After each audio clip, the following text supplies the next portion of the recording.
तीर्थामृताभ्यर्भवताद्विभूत्यै पदवाक्यप्रमाणज्ञान श्रीमदक्षोभ्य तीर्थाख्यानुपतिष्ठे गुरुन् मम श्रीमदानन्दतीर्थार्य सन्मनः सरसी भुवि अनुव्याख्याननलिने चञ्चरीकति मे मनः सरि नारायणं निखिलपूर्णगुणैकदेहं निर्दोषमाप्यतममप्यखिलैः सुवाक्यैः अस्योद्भवादिदमशेषविशेषतोऽपि वन्द्यं सदा प्रियतमं मम सन्नमामि तमेव शास्त्रप्रभवं प्रणम्य जगद्गुरूणां गुरुमञ्जसैव विशेषतो मे परमाख्यविद्या व्याख्यां करोम्यन्वपि चाहमेव। ओम ओम अथातो ब्रह्मजिज्ञासा ओम।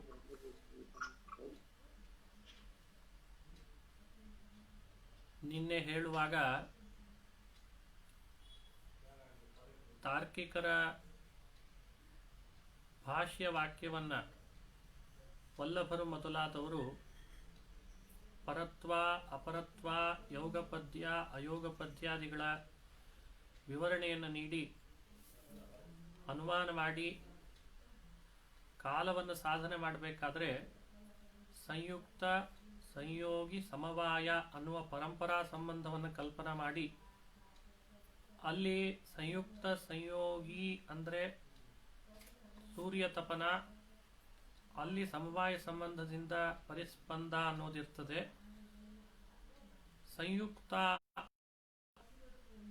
ಶರೀರದ ಸಂಯೋಗ ಸಂಬಂಧ ಯಾವುದೋ ಒಂದು ದ್ರವ್ಯದ ಜೊತೆಗಾಗಿ, ಆ ದ್ರವ್ಯದ ಸಂಬಂಧ ಸೂರ್ಯನ ಜೊತೆಯಲ್ಲಾಗಿ, ಆ ಸೂರ್ಯನಲ್ಲಿ ಪರಿಸ್ಪಂದ ಸಮವಾಯ ಸಂಬಂಧದಿಂದ ಇದ್ದದ್ರಿಂದ ಈ ಶರೀರಕ್ಕೂ ಆ ಸೂರ್ಯನ ತಪನದಲ್ಲಿರುವಂತಹ ಸೂರ್ಯ ತಪನದಲ್ಲಿರುವ ಪರಿಸ್ಪಂದಕ್ಕೂ ಸಂಯುಕ್ತ ಸಂಯೋಗಿ ಸಮವಾಯ ಹೀಗೊಂದು ಸಂಬಂಧವನ್ನು ಕಲ್ಪನಾ ಮಾಡಿ ಅಲ್ಲಿ ದ್ರವ್ಯ ಯಾವುದದು ಅಂತಂದ್ರೆ ಅದು ಬೇರೆ ಯಾವುದನ್ನು ಹೇಳಲಿಕ್ಕೆ ಸಾಧ್ಯ ಇಲ್ಲ, ಕಾಲವನ್ನೇ ಒಪ್ಪಬೇಕಾಗ್ತದೆ ಅಂತ ಕಾಲವನ್ನ ಪರಂಪರಾ ಸಂಬಂಧವನ್ನ ಸಿದ್ಧಪಡಿಸಿ ಮಧ್ಯದಲ್ಲಿ ಶರೀರ ರೂಪ ಪಿಂಡಕ್ಕೂ ಸೂರ್ಯ ತಪನಕ್ಕೂ ಮಧ್ಯದಲ್ಲಿ ಒಂದು ದ್ರವ್ಯ ಇರಬೇಕಲ್ಲ ಅಂತ ಸಾಧನೆ ಮಾಡ್ಲಿಕ್ಕೆ ಪ್ರಯತ್ನ ಪಟ್ಟವರು ಆ ವಲ್ಲಭ ಮೊದಲಾದವರು.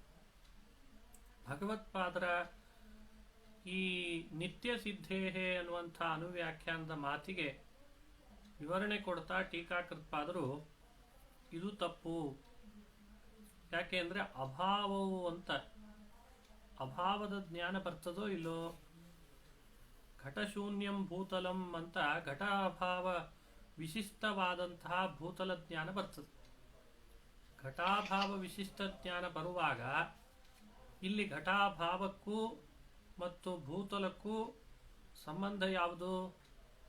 ಅಲ್ಲಿ ಪರಂಪರಾ ಸಂಬಂಧ ಅಂತ ಹೇಳಲ್ಲ, ಅಲ್ಲಿ ಸ್ವಭಾವ ಪ್ರತ್ಯಾಸತ್ತಿಯನ್ನು ಒಪ್ಪಿದ್ದಾರೆ. ಸ್ವಭಾವ ಪ್ರತ್ಯಾಸತ್ತಿಯ ಮೂಲಕವಾಗಿ ಹೇಗೆ ಘಟ ಶೂನ್ಯಂ ಭೂತಲಂ ಅನ್ನುವಂಥ ವಿಶಿಷ್ಟ ಪ್ರತ್ಯಯವನ್ನು ಕೂಡಿಸಲಾಗ್ತದೋ ಹಾಗೆ ಅಯಂ ಪರಹ ಅಯಂ ಅಪರಹ ಯುಗಪದಾಗತೌ ಇತ್ಯಾದಿ ಪ್ರತ್ಯಯಗಳನ್ನು ಕೂಡ ಸ್ವಭಾವ ಪ್ರತ್ಯಾಸತ್ತಿಯಿಂದಲೇನೆ ಕೂಡಿಸ್ಲಿಕ್ಕೆ ಬರ್ತದೆ. ಪ್ರತ್ಯೇಕವಾಗಿ ಮಧ್ಯದಲ್ಲಿ ಒಂದು ದ್ರವ್ಯಾಂತರವನ್ನು ಕಲ್ಪನಾ ಮಾಡುವ ಅವಶ್ಯಕತೆ ಇಲ್ಲ. ಇದು ಭಗವತ್ಪಾದರು ಹೇಳ್ತಿದ್ದಾರೆ. ಹೀಗೆ ಟೀಕಾಕೃತ್ಪಾದರು ಅವರನ್ನು ನಿರಾಕರಣೆ ಮಾಡಿದ್ದು. ಮತ್ತೊಂದು ಕಾರಣನೂ ಕೊಟ್ಟರು. ನೀವು ಯುಗಪದಾಗತವು ಚೈತ್ರ ಮೈತ್ರವು ಅನ್ನುವಲ್ಲಿ ಚೈತ್ರ ಮೈತ್ರಾದಿ ಪಿಂಡ ಸಂಬಂಧವನ್ನ ತಿಳಿಸ್ಬೋದು, ಆದರೆ ಅಭಾವಗಳು ಯುಗಪದ ಉತ್ಪನ್ನವು ಅಂತ ಪ್ರತೀತಿ ಬರ್ತದೆ. ಅಭಾವವು ಯುಗಪದ ಉತ್ಪನ್ನವು, ಅಲ್ಲಿ ಸಂಯೋಗ ಸಂಬಂಧ ಹೇಳಲಿಕ್ಕೆ ಬರಲ್ಲ. ತಾರ್ಕಿಕರಾದವರು ದ್ರವ್ಯದ್ರವ್ಯಯೋರೇವ ಸಂಯೋಗ ಅಂತ ಅಂಗೀಕಾರ ಮಾಡಿದ್ದಾರೆ. ಅಭಾವಗಳು ದ್ರವ್ಯಗಳು ಅಲ್ಲ. ಹಾಗಾದ್ರೆ ಸಂಯುಕ್ತ ಸಂಯೋಗಿ ಸಮವಾಯ ಅನ್ನೋ ಸಂಬಂಧ ಪರಂಪರಾ ಸಂಬಂಧ ಅಲ್ಲಿ ಹೇಳಲಿಕ್ಕೆ ಬರಲೇ ಇಲ್ಲ. ಆದರೂ ಯುಗಪದ ಉತ್ಪನ್ನವು ಅಭಾವವನ್ನು ಪ್ರತೀತಿ ಬರ್ತಾ ಇದೆ, ವಿಶಿಷ್ಟ ಪ್ರತೀತಿನೇ ಅದು ಕೂಡ. ಹಾಗಾದ್ರೆ ನಿಮ್ಮ ಕಾಲದ ಸಾಧನೆ ಮಾಡುವಂಥ ಪದ್ಧತಿ ಇಲ್ಲಿ ಬಿದ್ದೋಯ್ತು. ಎಲ್ಲಿ ಯುಗಪದ ಉತ್ಪನ್ನವು ಅಭಾವವು ಅನ್ನುವಲ್ಲಿ ಬಿದ್ದೋಯ್ತು. ಅದು ಸರಿ ಹೋಗ್ಲಿಲ್ಲ ಟೀಕಾಕೃತ್ಪಾದರು ತೋರಿಸಿದ್ರು. ಅಭಾವನ ಪದಾರ್ಥ ಅಂತ ಒಪ್ಪುತ್ತಾ, ದ್ರವ್ಯ ಅಂತ ಒಪ್ಪಲ್ಲ. ಅಭಾವ ದ್ರವ್ಯ ಅಲ್ಲ. ಅಭಾವ ಅನ್ನೋದು 7 ಪದಾರ್ಥಗಳಲ್ಲಿ ಒಂದು. ತಾರ್ಕಿಕರ ಪ್ರಕಾರ ದ್ರವ್ಯ ಗುಣ ಕರ್ಮ ಸಾಮಾನ್ಯ ವಿಶೇಷ ಸಮವಾಯ ಅಭಾವಾಹ ಸಪ್ತ ಪದಾರ್ಥಾಹ ಅಂತ ತಾರ್ಕಿಕರು ಹೇಳಿದ್ದಾರೆ. ಅನ್ನಂಭಟ್ಟನ ಮಾತು. ದ್ರವ್ಯ ಗುಣ ಕರ್ಮ ಸಾಮಾನ್ಯ ವಿಶೇಷ ಸಮವಾಯ ಅಭಾವಾಹ, ಒಟ್ಟು 7 ಪದಾರ್ಥಗಳೇ ಇರೋದು. ಅದರಲ್ಲಿ ದ್ರವ್ಯ 9 ತರ ಹೇಳಿದ್ದಾರೆ. ಪೃಥಿವಿ ಅಪ ತೇಜೋ ವಾಯು ಆಕಾಶ ಕಾಲ ಮನಾಂಸಿ, ಆತ್ಮ ಕಾಲ ಮನಾಂಸಿ ದ್ರವ್ಯ ನವದ್ರವ್ಯಾಣಿ ಅಂತ ದ್ರವ್ಯ 9 ಅಂತ ವಿಭಾಗ ಮಾಡಿದ್ದಾರೆ. ಹಾಗಾಗಿ ದ್ರವ್ಯ ಅಭಾವ ಅಲ್ಲ. ಯುಗಪದ ಉತ್ಪನ್ನವನ್ನು ಪ್ರತೀತಿ ಎಲ್ಲೆಲ್ಲಿ ಬರ್ತದೋ ಅಲ್ಲೆಲ್ಲ ಕಾಲವು ಘಟಕವಾಗಿರ್ತದೆ ಅಂತ ಮನಸ್ಸಿನಲ್ಲಿ ಇಟ್ಟುಕೊಂಡು ಪರಂಪರಾ ಸಂಬಂಧವನ್ನ ಕಲ್ಪನೆ ಮಾಡಬೇಕು ಅಂತ ವ್ಯಾಖ್ಯಾನ ಮಾಡುವ ನಿಮಗೆ ಪರಂಪರಾ ಸಂಬಂಧ ಹೇಳುವಾಗ ಸಂಯುಕ್ತ ಸಂಯೋಗಿ ಸಮವಾಯವನ್ನೇ ಹೇಳ್ತೀರಾ? ಅಭಾವವು ಯುಗಪದ ಉತ್ಪನ್ನವು ಅಂದಾಗ ಈ ಸಂಯುಕ್ತ ಸಂಯೋಗಿ ಸಮವಾಯ ಅನ್ನೋ ಸಂಬಂಧ ಅಲ್ಲಿ ಕೂಡಿಸ್ಲಿಕ್ಕೆ ಬರಲ್ಲ. ಹಾಗಾಗಿ ಅಲ್ಲಿ ನಿಮ್ಮ ಈ ಯುಕ್ತಿ ಚಲಾವಣೆ ಮಾಡ್ಲಿಕ್ಕೆ ಬರೆದಿದ್ದಾಗ ಆ ವಿಶಿಷ್ಟ ಪ್ರತ್ಯಯ ಹ್ಯಾಕ್ ಬಂತು ಅಂತ ಹ್ಯಾಕ್ ಕೂಡಿಸ್ತೀರಿ? ಆವಾಗ ಅಲ್ಲಿ ಏನ್ ಮಾಡ್ಬೇಕು? ಸ್ವಭಾವ ಪ್ರತ್ಯಾಸತ್ತಿಯನ್ನು ಒಪ್ಪಬೇಕು ಅಭಾವದ ವಿಷಯದಲ್ಲಿ ಆಗುವಾಗ. ಪರಂಪರಾ ಸಂಬಂಧ ಕೈ ಬಿಟ್ಟಂಗಾಯ್ತಾ? ಅಭಾವ ಪ್ರತ್ಯಾಸತ್ತಿಯಿಂದ ಅಭಾವ ಯುಗಪದ ಉತ್ಪನ್ನ ಅಂತ ಕೂಡಿಸ್ತೀರಿ ಅಂತಂದ್ಮೇಲೆ ಯುಗಪದ್ ಆಗತವ ಚೈತ್ರ ಮೈತ್ರವನ್ನಲ್ಲೂ ಕೂಡ ಅಂಥ ಸಂಬಂಧ ಒಪ್ಪಿಬಿಡ್ರಿ. ಯಾಕೆ ಪರಂಪರಾ ಸಂಬಂಧ ತನಕ ಅನುಧಾವನ ಮಾಡಿ ಕಾಲವನ್ನು ಸಾಧನೆ ಮಾಡುವ ಸಾಹಸ ಮಾಡ್ತಿದ್ದೀರಿ? ಇದು ಜೈತೀರ್ಥರ ಅವ್ರ ಮೇಲೆ ಕೇಳ್ತಾ ಇರುವಂತಹ ದೋಷ, ಮತ್ತು ಇದು ದೋಷವೇ ಅವರಿಗೆ, ಇದೊಂದು ದೋಷಾರೋಪ ಅವ್ರ ಮೇಲೆ. ಆದ್ರೆ ಸೈನ್ಸ್ ಪ್ರಕಾರ ಹೇಳಿ ಹೇಳಿ ಹೇಳಿ ಹೇಳಿ ಸೈನ್ಸ್ ಪ್ರಕಾರ ಕರಣಿ ಪರಸ್ಪಂದ ಅಂತ ಹೇಳಿದ್ರು. ಸೂರ್ಯಮಂಡಲದಲ್ಲಿ ನಡೆಯುವಂತ ಹೀಲಿಯಂ ಎಂಬ ಆಟಮ್ ಫ್ಯೂಷನ್ ಆಗಿ ಅದರಿಂದ ಸೇರಿ ಶಕ್ತಿ ಬರುತ್ತೆ. ಈಗ ಸೂರ್ಯಮಂಡಲಕ್ಕೂ ಭೂಮಂಡಲಕ್ಕೂ ವ್ಯತ್ಯಾಸ ಇರೋ ದೂರ ಬಹಳ ಕೋಟ್ಯಾಂತರ ಮೈಲ್ ದೂರ ಇದೆ. ಅದಕ್ಕಾಗಿ ಸೂರ್ಯಮಂಡಲದಿಂದ ಬಿಟ್ಟ ಕಿರಣ ಭೂಮಿ ಸೇರ್ಬೇಕಂದ್ರೆ ಕನಿಷ್ಠ ಪಕ್ಷ ಕಾಂತಿ ವೇಗನ ತಗೊಂಡ್ರು 8 ಸೆಕೆಂಡ್ ಹಿಡಿಯುತ್ತೆ ಅಂತ ಹೇಳ್ತಾರೆ, ಕಾಂತಿ ವೃತ್ತದಿಂದ. ಹೌದಾ ಸರ್? ಹಾಗೆ ತಗೊಂಡಾಗ ಈಗ ಅವ್ರು ಮಾಡಿದ ಅನುಮಾನ ಕರಣಿ ಪರಸ್ಪಂದ ಅಂಬೋದು ಕೂಡಿತು, ಆಮೇಲೆ ಅಲ್ಲಿಂದ ಇಲ್ಲಿ ಸೇರ್ಲಿಕ್ಕೆ ಕಾಲ ಬೇಕು ಅಂಬೋದು ಕೂಡುತ್ತಂತಲ್ಲ ಅಂತ ಅನ್ಸುತ್ತೆ. ಅಂದ್ರೆ ಈ ಕಾಲನ ಹೇಳಲಿಕ್ಕೆ ಅಂತ ಸರಿ. ಇದನ್ನ ನಾವು ಖಂಡಿಸ್ತಾ ಇರೋದು ಕಾಲವನ್ ಬೇಡ ಅನ್ನೋದನ್ನ ಧೋರಣೆ ಇಟ್ಕೊಂಡು ಖಂಡಿಸ್ತಾ ಇಲ್ಲ. ಇದನ್ನ ಖಂಡಿಸ್ತಾ ಇರೋದು ಟೀಕಾಕೃತ್ಪಾದರು ಈ ಕಾಲ ಅನ್ನೋದನ್ನ ಪ್ರೂವ್ ಮಾಡೋದು ಈ ಪದ್ಧತಿ ಸರಿಯಲ್ಲ ಅಂತ ಹೇಳ್ತಿದ್ದಾರೆ ಅಷ್ಟೇ. ಅನುಮಾನ ಮಾಡೋದು ಬೇಕಾಗಿ ಅಷ್ಟೇ. ಮನುಷ್ಯನ ಅನುಭವದಲ್ಲಿ ಟೈಮ್ ಅನ್ನೋ ವ್ಯವಸ್ಥೆ ಅರಿವಿಗೆ ಬರೋದೇನೆ ಅನುಮಾನದಿಂದಲ ಅಥವಾ ಅನುಮಾನ ಬಿಟ್ಟು ಸಾಕ್ಷಿಯಿಂದಲ ಅಂತ ಚರ್ಚೆ ಮಾಡ್ತಿದ್ದಾರೆ. ಇದು ನೀವು ಹೇಳಿದ್ದು ಸತ್ಯ. ನೀವು ಹೇಳುವ ಸೈನ್ಸಿನ ಪ್ರಭೇದಗಳಲ್ಲಿ ನಾವು ಅಲ್ಲುಗಳಿಲಿಕ್ಕೆ ಬರಲ್ಲ, ಅಲ್ಲಿ ದೋಷ ತೋರಿಸುವ ಪ್ರಸಂಗ ಇಲ್ಲ ನಮಗೆ. ಅದು ಖಂಡಿತ ಸತ್ಯ. ಕ್ರಾಂತಿ ವೃತ್ತದಿಂದ ಇಂತಿಷ್ಟು ಸಮಯ ಕಿರಣಗಳು, ಸೂರ್ಯನ ಕಿರಣಗಳು ಭೂಮಿಯ ಮೇಲೆ ಬೀಳ್ಲಿಕ್ಕೆ ತಗೊಳ್ತಾವೆ ಅನ್ನೋ ಒಂದು ಇಮೇಜ್, ಒಂದೇನ್ ಕಲ್ಪನೆ ಇದೆ, ಅದು ನಿಜವಾಗ್ಲೂ ಸತ್ಯ. ಇದನ್ನ ದೃಷ್ಟಿಯಲ್ಲಿ ಇಟ್ಟುಕೊಂಡು ವಲ್ಲಭಾಚಾರ್ಯ ಅನುಮಾನ ಮಾಡಿದಿರೇನೋ ಅಂತ ಅನ್ಸುತ್ತೆ. ಸತ್ಯ. ಒಳ್ಳೆ ಚೆನ್ನಾಗಿ ಕೇಳಿದ್ರಿ. ಇದನ್ನೆಲ್ಲ ದೃಷ್ಟಿಯಲ್ಲಿ ಇಟ್ಟುಕೊಂಡು ವಲ್ಲಭರು ಅನುಮಾನ ಮಾಡಿದ್ರು ಅಂತ ಹಿಂಗಾದ್ರೂ ಹೇಳ್ಬೋದು. ವಲ್ಲಭರು ಪ್ರಾಚೀನರಾದ್ರಿಂದ ಹಿಂಗ ಅನುಮಾನ ಮಾಡಿದ್ದನ್ನು ಇಟ್ಕೊಂಡೇ ಬಹುಶಃ ಇವತ್ತಿನ ವಿಜ್ಞಾನವು ಆ ತರಹ ಮುಂದುವರಿತೇನೋ ಅಂತ ಹೇಳ್ಬೋದು. ಇರಬಹುದು. ಏನ್ ತಪ್ಪಲ್ಲ. ಅದನ್ನ ನಾವು ಅಲ್ಲಗಳೆಯೋ ಪ್ರಸಂಗ ಇಲ್ಲ. ಕ್ರಾಂತಿ ವೃತ್ತದಿಂದ ಕಿರಣಗಳು ಭೂಮಿಯ ಮೇಲೆ ಬೀಳ್ಲಿಕ್ಕೆ ಸಮಯ ತಗೊಳ್ತದೆ ಅನ್ನೋ ಒಂದು ವ್ಯವಸ್ಥೆ ಇದೆ. ಆ ವ್ಯವಸ್ಥೆಯನ್ನು ಮನಸ್ಸಿನಲ್ಲಿ ಇಟ್ಟುಕೊಂಡಾಗ ಎಲ್ಲೋ ಒಂದ್ ಕಡೆಯಿಂದ ಇದೇ ಕಾಲಕ್ಕೆ ಗಮಕ ಅಂತ ಅನ್ನೋ ಹಾಗೆ ಕಾಣಿಸ್ತದೆ. ಇರ್ಲಿ. ಆದ್ರೆ ಆ ಅನುಮಾನದಿಂದಲೇ ಕಾಲ ಪ್ರೂವ್ ಮಾಡ್ಲಿಕ್ಕೆ ಬಂತು ಅಂತ ಅರ್ಥ ಅಲ್ಲ. ಇದು ಟೀಕಾಕೃತ್ಪಾದರ ಅಭಿಪ್ರಾಯ ಅಷ್ಟೇ. ಈಗ ತಾರ್ಕಿಕರು ಮತ್ತು ವಾಗ್ವಾದ ಅವು ತಾರ್ಕಿಕರು ಏನ್ ಕಾಮೆಂಟ್ ಅವರಿಬ್ಬರ ನಡುವೆ ವಾಗ್ವಾದ ಆಗಿಲ್ಲ. ಅವರು ತಾರ್ಕಿಕರ ಪ್ರಕ್ರಿಯೆ ಕೆಲವು ಅಂಶಗಳನ್ನ ತಮ್ಮಲ್ಲಿ ಅಳವಡಿಸ್ಕೊಂಡಿದ್ದಾರೆ ಅಷ್ಟೇ. ಅವ್ರಿಗೆ ವಿರೋಧ ಇಲ್ಲ, ವಿರೋಧ ಮಾಡಿಲ್ಲ ಅವರು. ಆದ್ರೆ ಟೀಕಾಕೃತ್ಪಾದರು ತಾರ್ಕಿಕರ ಭಾಷ್ಯವನ್ನು, ತಾರ್ಕಿಕರ ಭಾಷ್ಯಕ್ಕೆ ವ್ಯಾಖ್ಯಾನಿಸುವ ಪ್ರಯತ್ನ ಪಟ್ಟ ವಲ್ಲಭರನ್ನು ಈಗ ವಿಮರ್ಶೆ ಮಾಡ್ತಾ ಇದ್ದಾರೆ. ಇವೆಲ್ಲವೂ ನಮಗೆ ಕಾಲ ಸಾಧಕ ಅಂತ ಅನಿಸಲ್ಲ ಅಂತ ತೋರಿಸ್ತಿದ್ದಾರೆ. ಹೌದು ಹೌದು. ಯಾವ ಅನುಮಾನವನ್ನು ನೀವು ಮಾಡ್ಲಿಕ್ಕೆ ಪ್ರಯತ್ನ ಪಡ್ತೀರಿ, ಆ ಮಾಡುವ ಅನುಮಾನದ ಹಿಂದೆನೆ ಕಾಲದ ಅರಿವು ಮೊದಲೇ ನಿಮಗೆ ಇರಬೇಕು ಅಂತ ಅನ್ನೋದು ಜೈತೀರ್ಥರ ವಾದ. ಇಬ್ಬರಿಗೂ ಉತ್ತರ ಅದಿದ್ದೇ ಇದೆ. ಇನ್ನು ವಿಶೇಷವಾಗಿ ಅನುಮಾನ ಮಾಡಿದ್ದಕ್ಕೆ ವಿಶೇಷವಾದ ದೋಷನೂ ತೋರಿಸ್ತಾ ಇದ್ದಾರೆ ಟೀಕಾಕೃತ್ಪಾದ. ಸಾಮಾನ್ಯವಾದ ಒಂದು ಉತ್ತರ ಕೊಟ್ಬಿಟ್ಟಿದ್ದಾರೆ. ಕಾಲ ಸಾಧಕ ಅನುಮಾನಗಳಿಗೆ ಸಾಮಾನ್ಯ ಹೌದು. ವ್ಯಾಪ್ತಿ ಪಕ್ಷಧರ್ಮತಾ ತಿಳುವಳಿಕೆ ಬರುವ ಮೊದಲೇನೆ ಅವನಿಗೆ ಕಾಲದ ಅರಿವು ಆಗಿಬಿಟ್ಟಿರ್ತದೆ. ಆದ್ದರಿಂದ ಅನುಮಾನ ಅವಸರ ಇಲ್ಲ.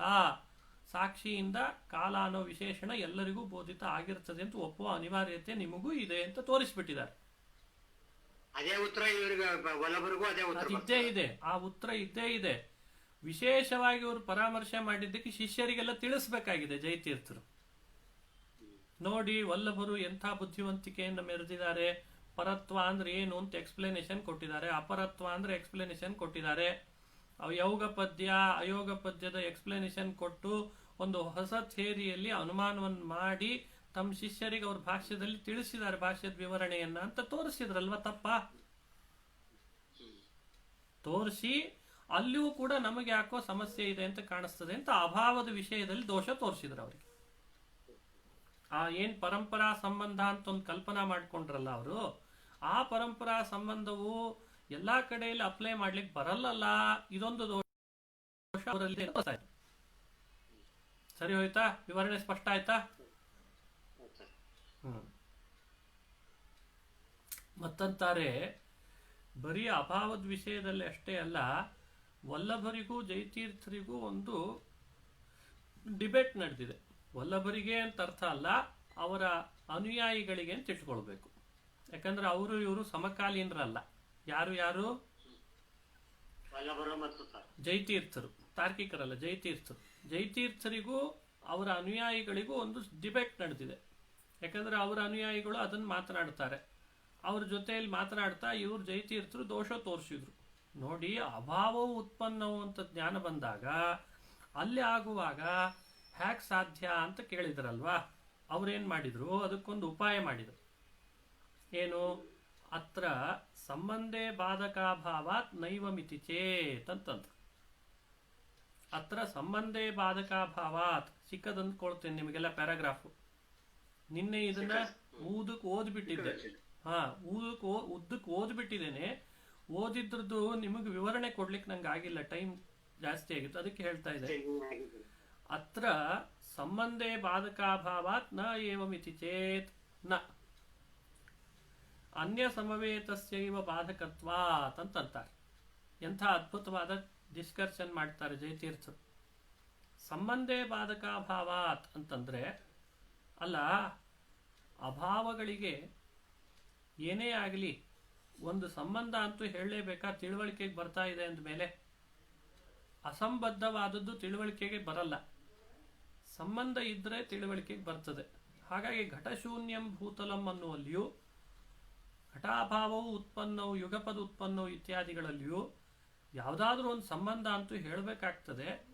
ಅದಕ್ಕೆ ಅಲ್ಲಿ ಒಂದು ಪರಂಪರಾ ಸಂಬಂಧವನ್ನ ಹೇಳಿಬಿಡೋಣ ಅಂತ ಅನುಯಾಯಿಗಳು ಜೈತೀರ್ಥರನ್ನ ಮಾತನಾಡಿಸಿದ್ರು. ಆಗ ಟೀಕಾಕೃತ್ಪಾದರು ಕೇಳ್ತಾರೆ, ಆವಾಗ ಟೀಕಾಕೃತ್ಪಾದರು ಕೇಳ್ತಾರೆ, ಅನ್ಯ ಸಮವೇತತ್ವಸ್ಯೈವ ಬಾಧಕತ್ವ ಅಂತಂತಂದ್ರು. ಬಾಧಕ ಇಲ್ಲ ಅಂತ ಅನ್ಬೇಡ್ರಿ. ನೀವು ಹೇಳ್ತಾ ಇರುವಂತಹ ಏನು ಪರಂಪರಾ ಸಂಬಂಧ ಇದೆ, ಆ ಸಂಬಂಧದಲ್ಲಿ ಪರಿಸ್ಪಂದದ ಜೊತೆಯಲ್ಲಿ ಪರಿಸ್ಪಂದ ಅನ್ನೋ ಕ್ರಿಯೆ ಜೊತೆಯಲ್ಲಿ ನೇರ ಈ ಶರೀರಕ್ಕೆ ಸಂಬಂಧ ಇದೆ ಎಂದಿದ್ರೆ ಬೇರೆ ಮಾತು.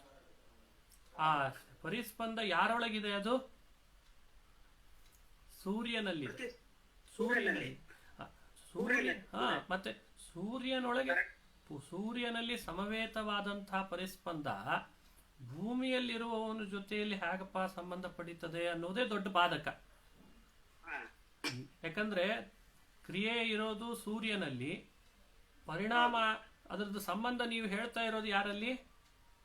ಭೂಮಿಯ ಮೇಲಿರುವಂತಹ ಪಿಂಡದಲ್ಲಿ. ಇದು ಸ್ವಲ್ಪ ಆಲೋಚನೆ ಮಾಡ್ಬೇಕಲ್ವಾ? ನೋಡಿ, ಅದನ್ನು ಹೇಳ್ತಾರೆ, ಅನ್ಯ ಸಮವೇತತ್ವಸ್ಯೈವ ಬಾಧಕತ್ವಾತ್. ಪಿಂಡದಲ್ಲೇ ಆ ಕ್ರಿಯೆಯು ಸಮವೇತವಾಗಿದೆ ಅಂತಾಗಿದ್ರೆ ಏನೋ ಹೇಳ್ಬೋದಾಗಿತ್ತು. ಶರೀರ ಪಿಂಡದಲ್ಲಿ ಸಮವೇತ ಆಗಿಲ್ಲ, ಅದು ಸೂರ್ಯ ಮಂಡಲದಲ್ಲಿ ಆಗಿದೆ. ಇದೇ ನಾವು ಹೇಳೋ ನಿಮಗೆ ಬಾಧಕ ಅಂದ್ರೆ ಜೈತೀರ್ಥರು. ಅದಕ್ಕೆ ಅವರು ಮತ್ತೆ ಅನುಯಾಯಿಗಳು ಮಾತನಾಡಿದರು, ನೋಡಿ ಹೌದು ಅವನಲ್ಲೇನೆ ಅದು ಸಮವೇತ ಆಗಿದೆ, ಪರಿಸ್ಪಂದ ಅನ್ನೋದು ಅವನಲ್ಲೇ ಇರೋದು, ಸೂರ್ಯನಲ್ಲೇ, ಸೂರ್ಯ ಮಂಡಲದಲ್ಲೇ, ಈ ಶರೀರದೊಳಗೆ ಇಲ್ಲ. ಆದರೆ ಒಂದು ಅವ್ರು ಹೇಳಿದ್ದಕ್ಕ ಉತ್ತರ, ಉಪನಾಯಕ ದ್ರವ್ಯಾಂತರ ಕಲ್ಪನೆಯ ತದುಪಪತ್ತಿ ಅಂತಂದ್ರು. ಇದೇ ನೋಡ್ರಿ, ಅವ್ರ ಬಾಯಲ್ಲಿ ಬರ್ಬೇಕಿತ್ತು ಈ ಮಾತು. ಅದಕ್ಕೆ ಇಷ್ಟು ಕಾಯ್ತಾ ಇದ್ರು ಜೈತೀರ್ಥರು. ಏನು ಅವ್ರ ಬಾಯಲ್ಲಿ ಬಂತು, ಹೌದು ಪರಿಸ್ಪಂದ ಅನ್ನೋ ಕ್ರಿಯೆ ಸೂರ್ಯನೊಳಗಿದ್ರೂ ಕೂಡ ನಾವಿಲ್ಲಿ ಸಂಬಂಧ ಹ್ಯಾಕ್ ಕೂಡಿಸ್ತೇವೆ ಅಂದ್ರೆ ಉಪನಾಯಕ ದ್ರವ್ಯಾಂತರವನ್ನು ಕಲ್ಪನಾ ಮಾಡಿ ಕೂಡಿಸ್ತೇವೆ ಅಂತಂದ್ರು ಅವ್ರು. ಏನಂದ್ರೆ ಅಂತ ಅಂಡರ್ಲೈನ್ ಮಾಡಿ ಹೇಳ್ತೇನೆ ನೋಡಿ. ಉಪನಾಯಕ ದ್ರವ್ಯಾಂತರ ಅಂದ್ರೆ ನಿನ್ನೆ ತೋರಿಸುವಾಗ ಈ ಬೆರಳುಗಳನ್ನು ತೋರಿಸಿದ್ದೆ ನಾನು ನಿಮಗೆ. ಇಲ್ಲೇನಾಗಿದೆ, ಇದು ಶರೀರ ಅಂದ್ರೆ ನಮ್ಮ ನಿಮ್ಮೆಲ್ಲರ ಮುದುಕು ಶರೀರ ಅಂತ ಇಟ್ಕೊಳ್ಳೋಣ. ಈಗ ಈ ಮುದುಕು ಶರೀರಕ್ಕೆ ಅತಿಯಾದ ಸಂಬಂಧ ಆದದ್ದು ಯಾವ್ದ್ರದ್ದು ಅಂದ್ರೆ ಸೂರ್ಯನೊಳಗಿರುವಂತಹ ಪರಿಸ್ಪಂದದ ಸಂಬಂಧ ಆಗಿದೆ. ಅದು 4ನೇದ್ದು, ಇಲ್ಲಿಗೆ ಬರ್ತದೆ. ಅದು 4ನೇದ್ದು ಪರಿಸ್ಪಂದದ ಸಂಬಂಧ ಈ ಶರೀರಕ್ಕಾಗಿದೆ ಅಂತ ಅರ್ಥ. ಅಲ್ರಿ, ಪರಿಸ್ಪಂದ ಇರೋದು ಸೂರ್ಯನಲ್ಲಿ, ಈ ಶರೀರಕ್ಕೆ ಹೆಂಗ್ ಸಂಬಂಧ ಆಯ್ತು ಅಂತ ಕೇಳ್ಬೇಕಲ್ವಾ? ಯಾಕಂದ್ರೆ ಪರಿಸ್ಪಂದ ಇರೋದು ಯಾರಲ್ಲಿ? ಸೂರ್ಯನಲ್ಲಿ. ಶರೀರಕ್ಕೆ ಹೆಂಗಾಯ್ತು ಅಂದ್ರೆ ಈ ಮಧ್ಯದಲ್ಲಿ ನೋಡ್ರಿ, ಮೊದಲನೇ ಬೆರಳು, ಈ ಕಾಲ ಅನ್ನೋ ದ್ರವ್ಯ ಇವನೊಳಗಿರುವ ಪರಿಸ್ಪಂದದ ಸಂಬಂಧವನ್ನು ಇದರಲ್ಲಿ ತಂದು ಕೊಟ್ಟಿತ್ತಂತ. ಅರ್ಥ ಆಯ್ತಾ? ಸರಿಯಾಗಿ ಅರ್ಥ ಆಗ್ತಾ ಇದೆನಾ? ಕಾಲ ಅಂತ ಒಂದು ಮಧ್ಯದಲ್ಲಿ ದ್ರವ್ಯಾಂತರವನ್ನ ಉಪನಾಯಕನನ್ನ ಒಪ್ಪಿ ಇದಕ್ಕೆ ಉಪನಾಯಕ ಅಂತ ಹೆಸರು. ಉಪನಾಯಕ ಅಂತ ಯಾರಿಗೆ ಕರೀತಾರೆ ಗೊತ್ತಾ ಶಾಸ್ತ್ರದಲ್ಲಿ? ಎಲ್ಲೋ ಇರುವಂತಹ ದ್ರವ್ಯ, ಎಲ್ಲೋ ಇರುವಂತಹ ಕ್ರಿಯೆ ಗುಣಗಳನ್ನ ಇನ್ನೆಲ್ಲೋ ತಂದು ಕೊಡ್ತಾನಲ್ಲ, ಅವನೇ ಉಪನಾಯಕ ಅಂತ ಹೆಸರು. ಉಪನಾಯಕ ಅಂತ ಅವನು ಆ ಕೆಲಸ ಮಾಡ್ತಿರ್ತದೆ ಅದು ಅಂತ. ಉಪನಾಯಕ ಅಂದ್ರೆ ಏನ್ ಕೆಲಸ ಮಾಡ್ತದೆ ಅಂತ ಗೊತ್ತಾಯ್ತಲ್ವಾ? ಅಂದ್ರೆ ಆಕ್ಚುಲಿ ಇಲ್ಲಿ ಪರಿಸ್ಪಂದ ಇಲ್ಲದೆ ಇದ್ರು ಪರಿಸ್ಪಂದ ಅದು ಉಂಟು ಮಾಡುವುದನ್ನ ಈ ಉಪನಾಯಕ ಮಾಡ್ತಾನೆ. ಕಾಲ ಎಲ್ಲಿತ್ತಾಗಾದ್ರೆ ಅದು ಅಂದ್ರೆ ಸೂರ್ಯನೊಳಗಿತ್ತು. ಅಂದಾಜ್ ಬರ್ತದೆ. ಈಗ ನಿನ್ನೆ ಹೇಳುವಾಗ ಈ ಬೆರಳು ತೋರಿಸಿದ್ದು ಅದಕ್ಕೇನೆ, ಇವತ್ತು ಎಕ್ಸ್ಪ್ಲನೇಷನ್ ಮಾಡ್ಲಿಕ್ಕೆ ಅನುಕೂಲ ಆಗ್ಲಿ ಅಂತ. ಸೊ ಈ ಕಾಲ ಅನ್ನುವಂಥ ದ್ರವ್ಯ ಉಪನಾಯಕನಾಗಿ ಸೂರ್ಯ ಅನ್ನುವಂಥವನೊಳಗಿರುವ ಪರಿಸ್ಪಂದ ಕ್ರಿಯೆಯ ಸಂಬಂಧವನ್ನ ನಿಮ್ಮೆಲ್ಲರ ಶರೀರ ಅನ್ನುವ ಪಿಂಡದಲ್ಲಿ ಉಂಟು ಮಾಡ್ತಾನೆ. ಸರಿಯಾಗಿ ಅರ್ಥ ಆಗ್ತದ? ಏನಾದ್ರೂ ಪ್ರಶ್ನೆ ಇದೆನಾ?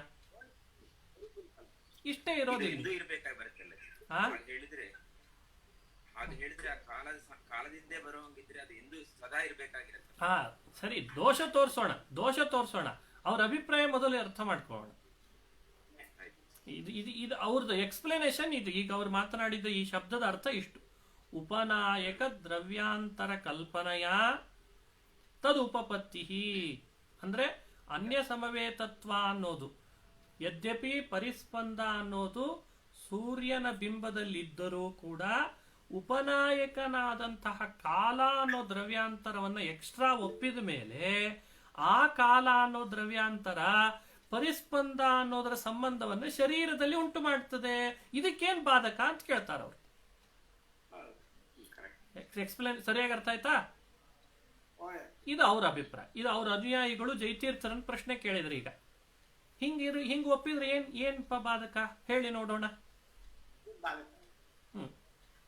ಇದಕ್ಕೆ ಉತ್ತರ ಇದು ಸರಿಯಾಗಿ ಅರ್ಥ ಆಯ್ತು. ಈಗ ಇದಕ್ಕೆ ಬೇರೆ ಉದಾಹರಣೆ ಕೊಡೋದೇನ್ ಬೇಕಾಗಿಲ್ಲ. ಉಪನಾಯಕ ಅಂತ ಒಪ್ಪಿಕೊಂಡದ್ದಕ್ಕೆ ಇಷ್ಟೆಲ್ಲ ಕೆಲಸ ಮಾಡ್ತದೆ ಅಂತ ಅರ್ಥ ಆಗ್ಬಿಡ್ತು. ಕಾಲ ಅನ್ನೋದು ಉಪನಾಯಕ ಅಂದ್ರೆ ಇದೇ ಅರ್ಥ. ಎಲ್ಲೋ ಇದ್ದದ್ರ ಸಂಬಂಧವನ್ನ ಇನ್ನೆಲ್ಲೋ ತಂದು ಕೊಡುವಂತ ಶಕ್ತಿ ಪಡ್ಕೊಂಡಿರ್ತದಲ್ಲ, ಅದೇ ಉಪನಾಯಕ. ಉಪರಂಜಕ, ಉಪನಾಯಕ ಅಂತೆಲ್ಲ ಇದ್ದಾವೆ ನಮ್ಮಲ್ಲಿ. ಉಪರಂಜಕ ಅಂತ ಕೇಳಿರೋ ಇಲ್ಲ? ಸುಮ್ನೆ ಹಂಗೆ ಹೇಳಿರ್ತೇನೆ ಹಾಸ್ಯಕ್ಕೆ. ಶಾಸ್ತ್ರದ್ದೇ ವಿಚಾರ ಮಾಡ್ತಾ ಇದ್ರೆ ಸ್ವಲ್ಪ ಬೇಗ ಗೊತ್ತಾಗಲ್ಲ. ಉಪರಂಜಕ ಅಂತ ಯಾವ್ದನ್ ಕರೀತಾರೆ? ಉಪಸೇಚಕ, ಉಪರಂಜಕ, ಉಪನಾಯಕ.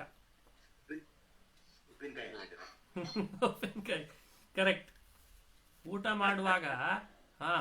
ಮಾಡುವಾಗ ಕೆಲವು ಕಡೆಯಲ್ಲಿ ಊಟ ಮಾಡುವಾಗ ಮೊದಲೊಂದ್ಸಲಿ ಸಾರನ್ನ ಹಾಕ್ಬಿಟ್ರೆ ಆಮೇಲೆ ಹುಳಿ ಅನ್ನೋದು ರುಚಿ ಏನು ಅಂತ ಗೊತ್ತಾಗಲ್ಲ, ತಕ್ಷಣ ಹಾಕಲ್ಲ, ಮಧ್ಯದಲ್ಲಿ ಒಂದು ತಂದು ಹಾಕ್ತಾರೆ ರಸ.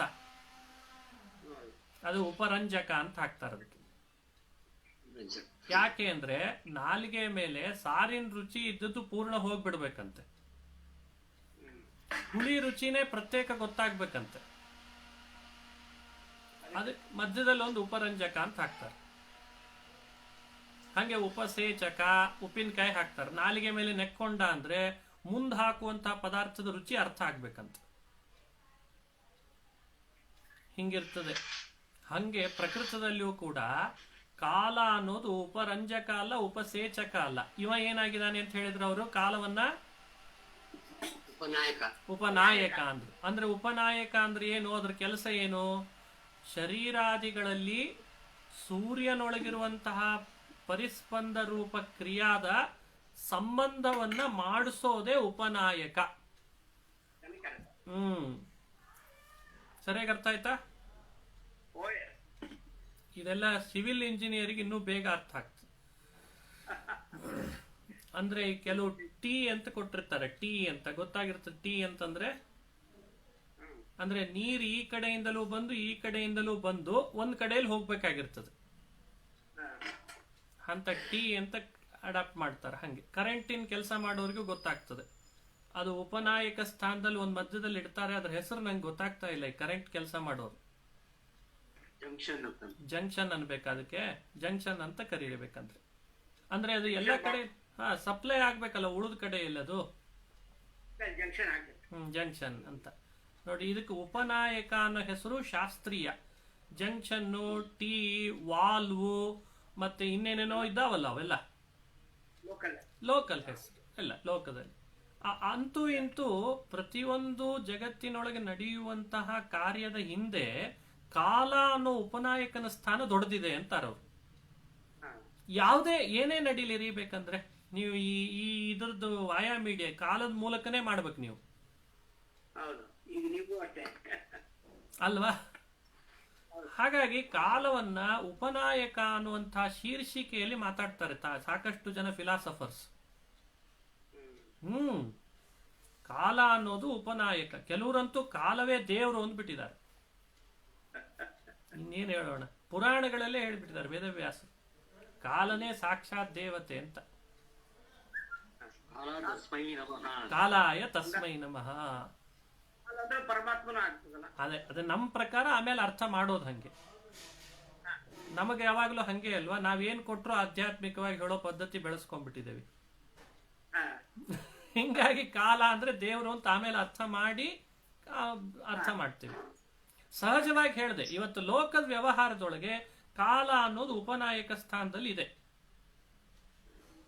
ಅರ್ಥ ಗೊತ್ತಾಯ್ತು ಅಂದ್ಕೊಡ್ತೇನೆ ಇಷ್ಟು ವಿವರಣೆ ಕೊಟ್ಟದ್ರಿಂದ.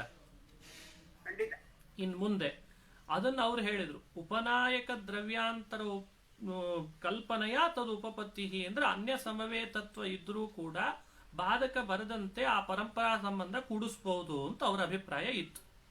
ಅದಕ್ಕೆ ಜೈತೀರ್ಥರು ಉತ್ತರ ಕೊಡ್ತಾರೆ, ಇತಿಚೇ ನ, ಹಾಗೆ ಹೇಳಲಿಕ್ಕೆ ಬರಲ್ಲ. ಯಾಕೆ? ಅದಕ್ಕೆ ಪ್ರತಿಬಂಧಿ ಹಾಕ್ತಾರೆ ಜೈತೀರ್ಥರು. ಹಾಗಾದ್ರೆ ಇಲ್ಲಿ ಹೀಗೆ ನೀವು ಮಾಡೋದಾದ್ರೆ ತರ್ಹಿ ಭೂತಲ ಅಭಾವಯೋ ತೃತೀಯ ಸಂಬಂಧ ಕಲ್ಪನೆಯ ಉಪಪತ್ತೋ ಬಾಧಕಾಭಾವಾತ್.